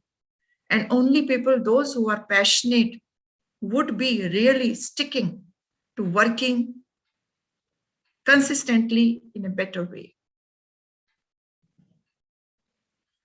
How to implement evidences into classroom teachings or classroom and laboratory teaching is determine and select the evidence relevant to that particular topic, refer to it, discuss with students, and evaluate upon it, whether could it make any difference in the learning of the students. See, in academia, our outcome is learning of the students. And when students are learning good things, and they will do their outcome in the clinical practice. So we have to continuously keep evaluating teaching learning methodology, teaching learning environment, and ultimately the feedback of students, how you are and how you have learned in this topic. We in the academia, nursing teachers have to look for evidences where in these following 3 areas, where there is gap in the knowledge, gap in performance of practice, and gap in teaching methods. And I'm sure these 3 are very, very relevant, and there are many online sources now to look for evidences, and we must implement it in our daily classroom teachings. Standardization of our teaching learning session is another important area which we have not yet started. I feel so, as we are still struggling to start standardization of nursing procedures in clinical area. Standardization of teaching methods have not been done so far, and many reasons are there. Number one is very few leaders who are really passionate to tell something to somebody and don't mind if they insult that particular leader. Very few people are there motivated to learn from these passionate teachers. Very less resourceful laboratories are available now. And nursing teaching has become commercialized. So we do not value what type of quality of students we are taking, what type of teacher we are taking, and what is the outcome. And I feel since it is a preclinical area, pre-training area, if we do not wake up now here at this stage, in long term, in future, many years later, a big damage is going to happen to our clinical scenario. And I urge to all my friends and all my colleagues, all my juniors, to please have a passion for teaching. You may be in clinical area, but when a particular student approaches you, please follow the same thing because you have been taught by your teachers somewhere in the past. So that is how a standardized trail of teaching, learning session is very, very important, which we have to pass down the generations. Standardization of formats in nursing colleges is not done. Lesson plan still not written the same way it has to be by all teachers. Assignment evaluation performance not standardized. Assignment writing performance not standardized. Feedback forms not standardized. So my dear friend, how to make files not standardized? These are certain areas nursing teachers need to get together and work. And we can have this evidence-based practice concept we can apply nursing education very much and come out with very rewarding results, which will be really fruitful for our nursing profession.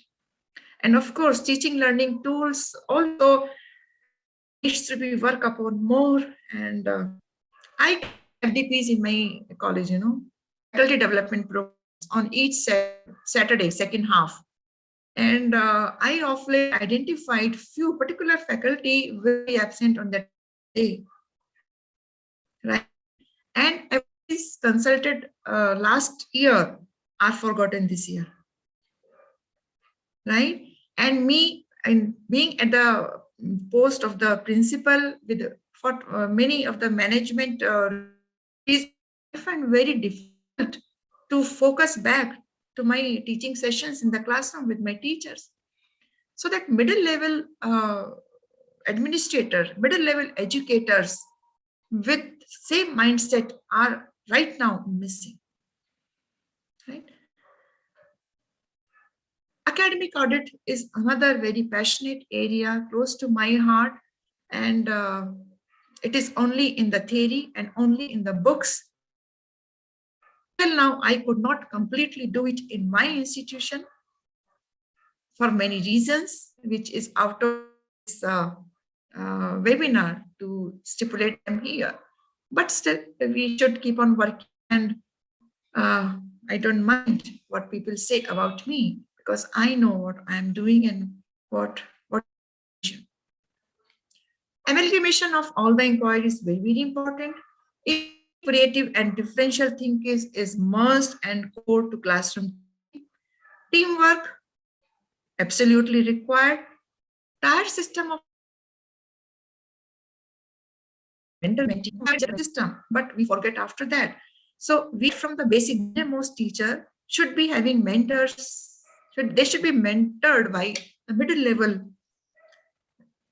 faculty members and middle level faculty members by the seniors, by CNOs, by principals, by deans, and we create nursing theories, build up nursing theories, new evidences, a great thing to think. But I believe we'll achieve this one day. Of course, curriculum handling is a very, very creative phenomenon, very, very creative phenomenon. And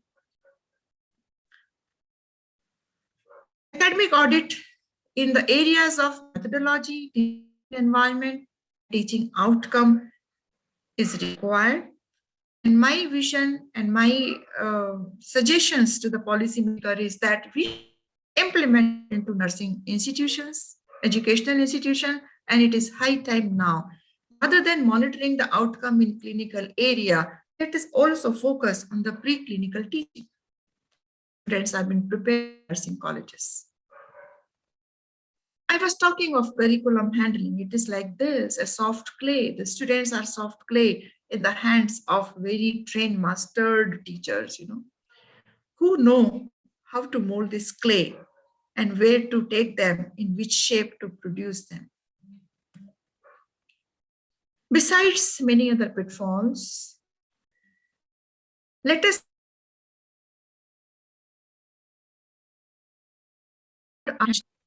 tie a knot and keep hammering. Let us benefit these people. Taj Mahal was not built overnight, and I'm very positive we also will come up with the points discussed here in this session. Every dark cloud has a silver lining, and of course, sky is the limit. Let's keep the flame burning. And again, back to questions. So now I think each one of us can answer these questions. And I'm not here to discuss this because this we have to answer to ourselves. The heart is the best reflective thinker, and we know best what we are doing, what our question is, and what the answer lies with us, and what is the role with us. Thank you, everybody. With this, I would like to also emphasize upon evidence-based practice was one core area to me, and I loved it. And many years of my clinical and teaching experience, I've been thinking about how to bring it and how to practice it. I approached my friends in US. I approached Nancy and Viji, and they are into it. And in USA, evidence-based practice is a very common practice, is very handy, available to all. We'll do this in that. So good news over here is that 4 of our group people have united together. We have taken training from and we have established evidence-based Indo-American evidence-based practice academy. And people, those who are interested, can contact us. We are running short-term and fellowship programs in that. Very shortly, first fellowship program would be into your hand. Thank you so much. Thank you, organizers. Back to Pallavi. Thank you very much, ma'am, for your radiant speech. Very highlighted points, and what threats you have been perceiving, same we are perceiving here, ma'am. So my one question is, like, what is the role of regulatory bodies in ABP in our academia? Are you asking me a question, Pallavi? Yes. I'm not hearing. Please repeat Hello. again. Am I audible, ma'am? Yes. Yes. My question is, what is the role of a regulatory body in implementing ABP in academia? As I have discussed earlier also, like when this currently syllabus is revised, only very few hours for EBP is kept. Yes. My vision, if you're really asking me, thank you for asking. My vision is we should turn things upside down. Yeah. From day one, we have to start with available evidences, and then we start teaching students. And if it comes, wow, it will be a big success, blowing it will be. So my recommendations and my request to the policymaker is that it's high time.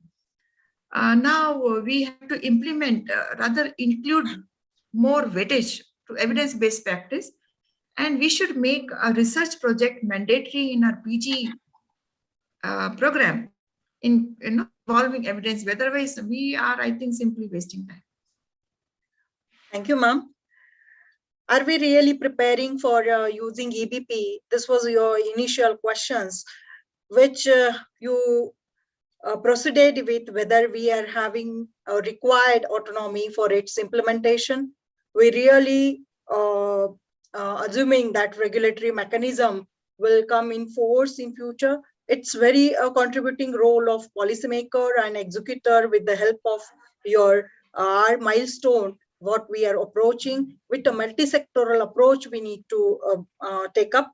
Madam rightly mentioned the nursing educator and the clinical nurse should shoulder up the responsibility, and to polish out the upcoming student nurses is need of an hour, ma'am. With experiential and your reflective learning will transform the nursing students and with their capacities. So transformational approach will really help for this. We should avoid the spoon feeding, what you rightly mentioned. We should bring out the critical thinking, brainstorming, creative learning milieux. Blended learning approach will really build up our capacity of our students. Techniques to upgrade the capacity of the teachers, they should show the interest in and passion about their teaching. Demonstration and redemonstration remains the unchanged practice to develop the competences among the students and new buddies. Nursing educator should be passionate, and what threat you have been mentioned and pursuing, you rightly mentioned, madam, and we should wake up now. It's high time. Standardization of nursing procedures needs to be mandatory. Evaluation of tools and teaching learning tools with academic audit is a need of an hour. So we should try, build up the tier system in education, and the curriculum handling should be highlighted with right technique. So preclinical teaching remains unchanged. Thank you very much, ma'am, for your radiant warm speech and very rightly perceiving your perception and putting forward in front of the large audience. Thank you so much. I'll hand over to Dr. Pratibha Chandika, ma'am, for further continuation. Thank you, ma'am. Thank you so much, Professor Colonel Rekha Gupta. You did a wonderful job. Absolutely, your presentation was stunning, and it was a great, session to listen. And then you have hit the, right points, and rightly you have pointed out many issues, and lot of academicians are in this group. And I'm sure this is a wake-up call for all the academicians. See, we are going, as you said, the students are like a clay with the teachers. Now they are the ones to mold them, right? So, right now it is very simplified. So we have to really rethink how we are preparing our students. So the critical thinking is the most important issue, and we need to ask applied questions, which should make the students to think and reply. So our measurement and evaluation, which we are already teaching, even in the master's education, we have so many number of hours allotted to it. But then that has to be really rigorously. I think this is the time that we should focus more and then prepare the faculty to ask the right questions to the students in such a manner so that the critical thinking that, they are molded into. And then whenever they, after finishing this, when they move to clinical, they will start thinking in that manner. I think, there lies the main crux. So, just simply getting in and then just going ahead and getting a degree and going out. So that has to stop somewhere. And then rightly, you have pointed out many issues. Are we really prepared? Right now, we have to really start thinking over it, and then we all should collectively make some changes, and then really bring out all the changes and support the new system also, which is coming up with outcome-based learning and this, simulations and all those issues. And then another most important, one more last issue I would like to just point out is preceptorship. On every platform, I raise this point. because in the clinical area, the senior people who are already there, so hands-on learning. So the students can be, mentored under these preceptors, and then taking their help in education, and then putting or filling this bridge gap which is there between the theory and the practice. So this gap can be covered up, and I think definitely this will go a long way. But then this is a small move, and then you and your friends which have taken up this, I wish all the best for your this evidence-based practice fellowship program, and wish you good luck. And then thank you once again for accepting our invitation on behalf of Dr. Vittal Rao Vikhe Patil Foundation's College of Nursing. Thank you so much. Thank you. Thank you, sir. Yeah. So now, any questions?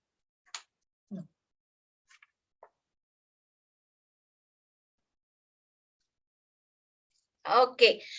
Then we'll have viewing of the galleries, and then we'll have breakout rooms, and then the presenters will be ready with their presentations. And before we have breakout rooms, now we will have the poster gallery viewing. And thank you, Nancy, for remaining awake for so late. Excuse me, all the participants for poster are requested to join quickly, as well as rewrite your name with the code numbers, because after dividing into the breakup rooms, it will be not possible to allot in particular room. So kindly, display name has to be your code number. Thank you. Posters.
All participants are requested to join the link which you received on your desktop. So you'll be joining allotted to specific groups.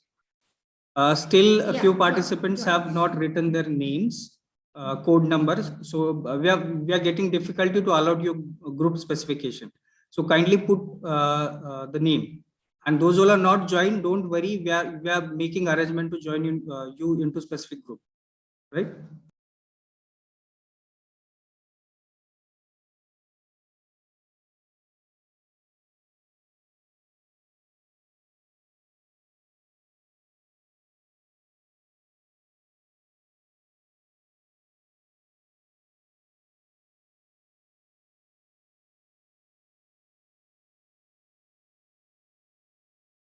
Breakout room join. Am I audible to all? Am I audible? Joshi sir, am I audible?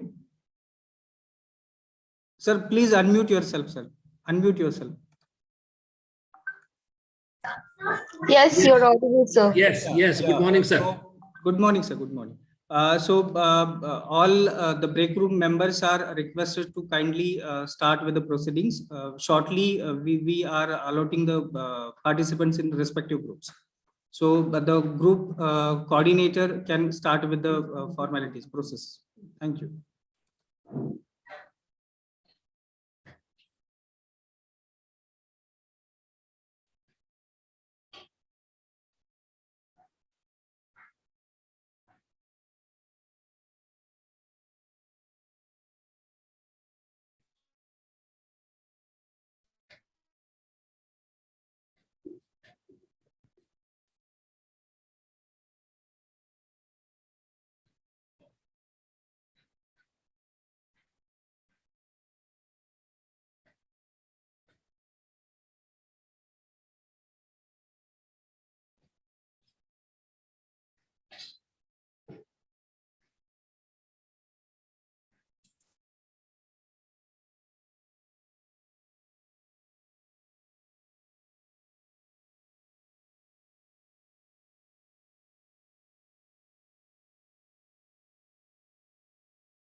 All are requested to join the break room.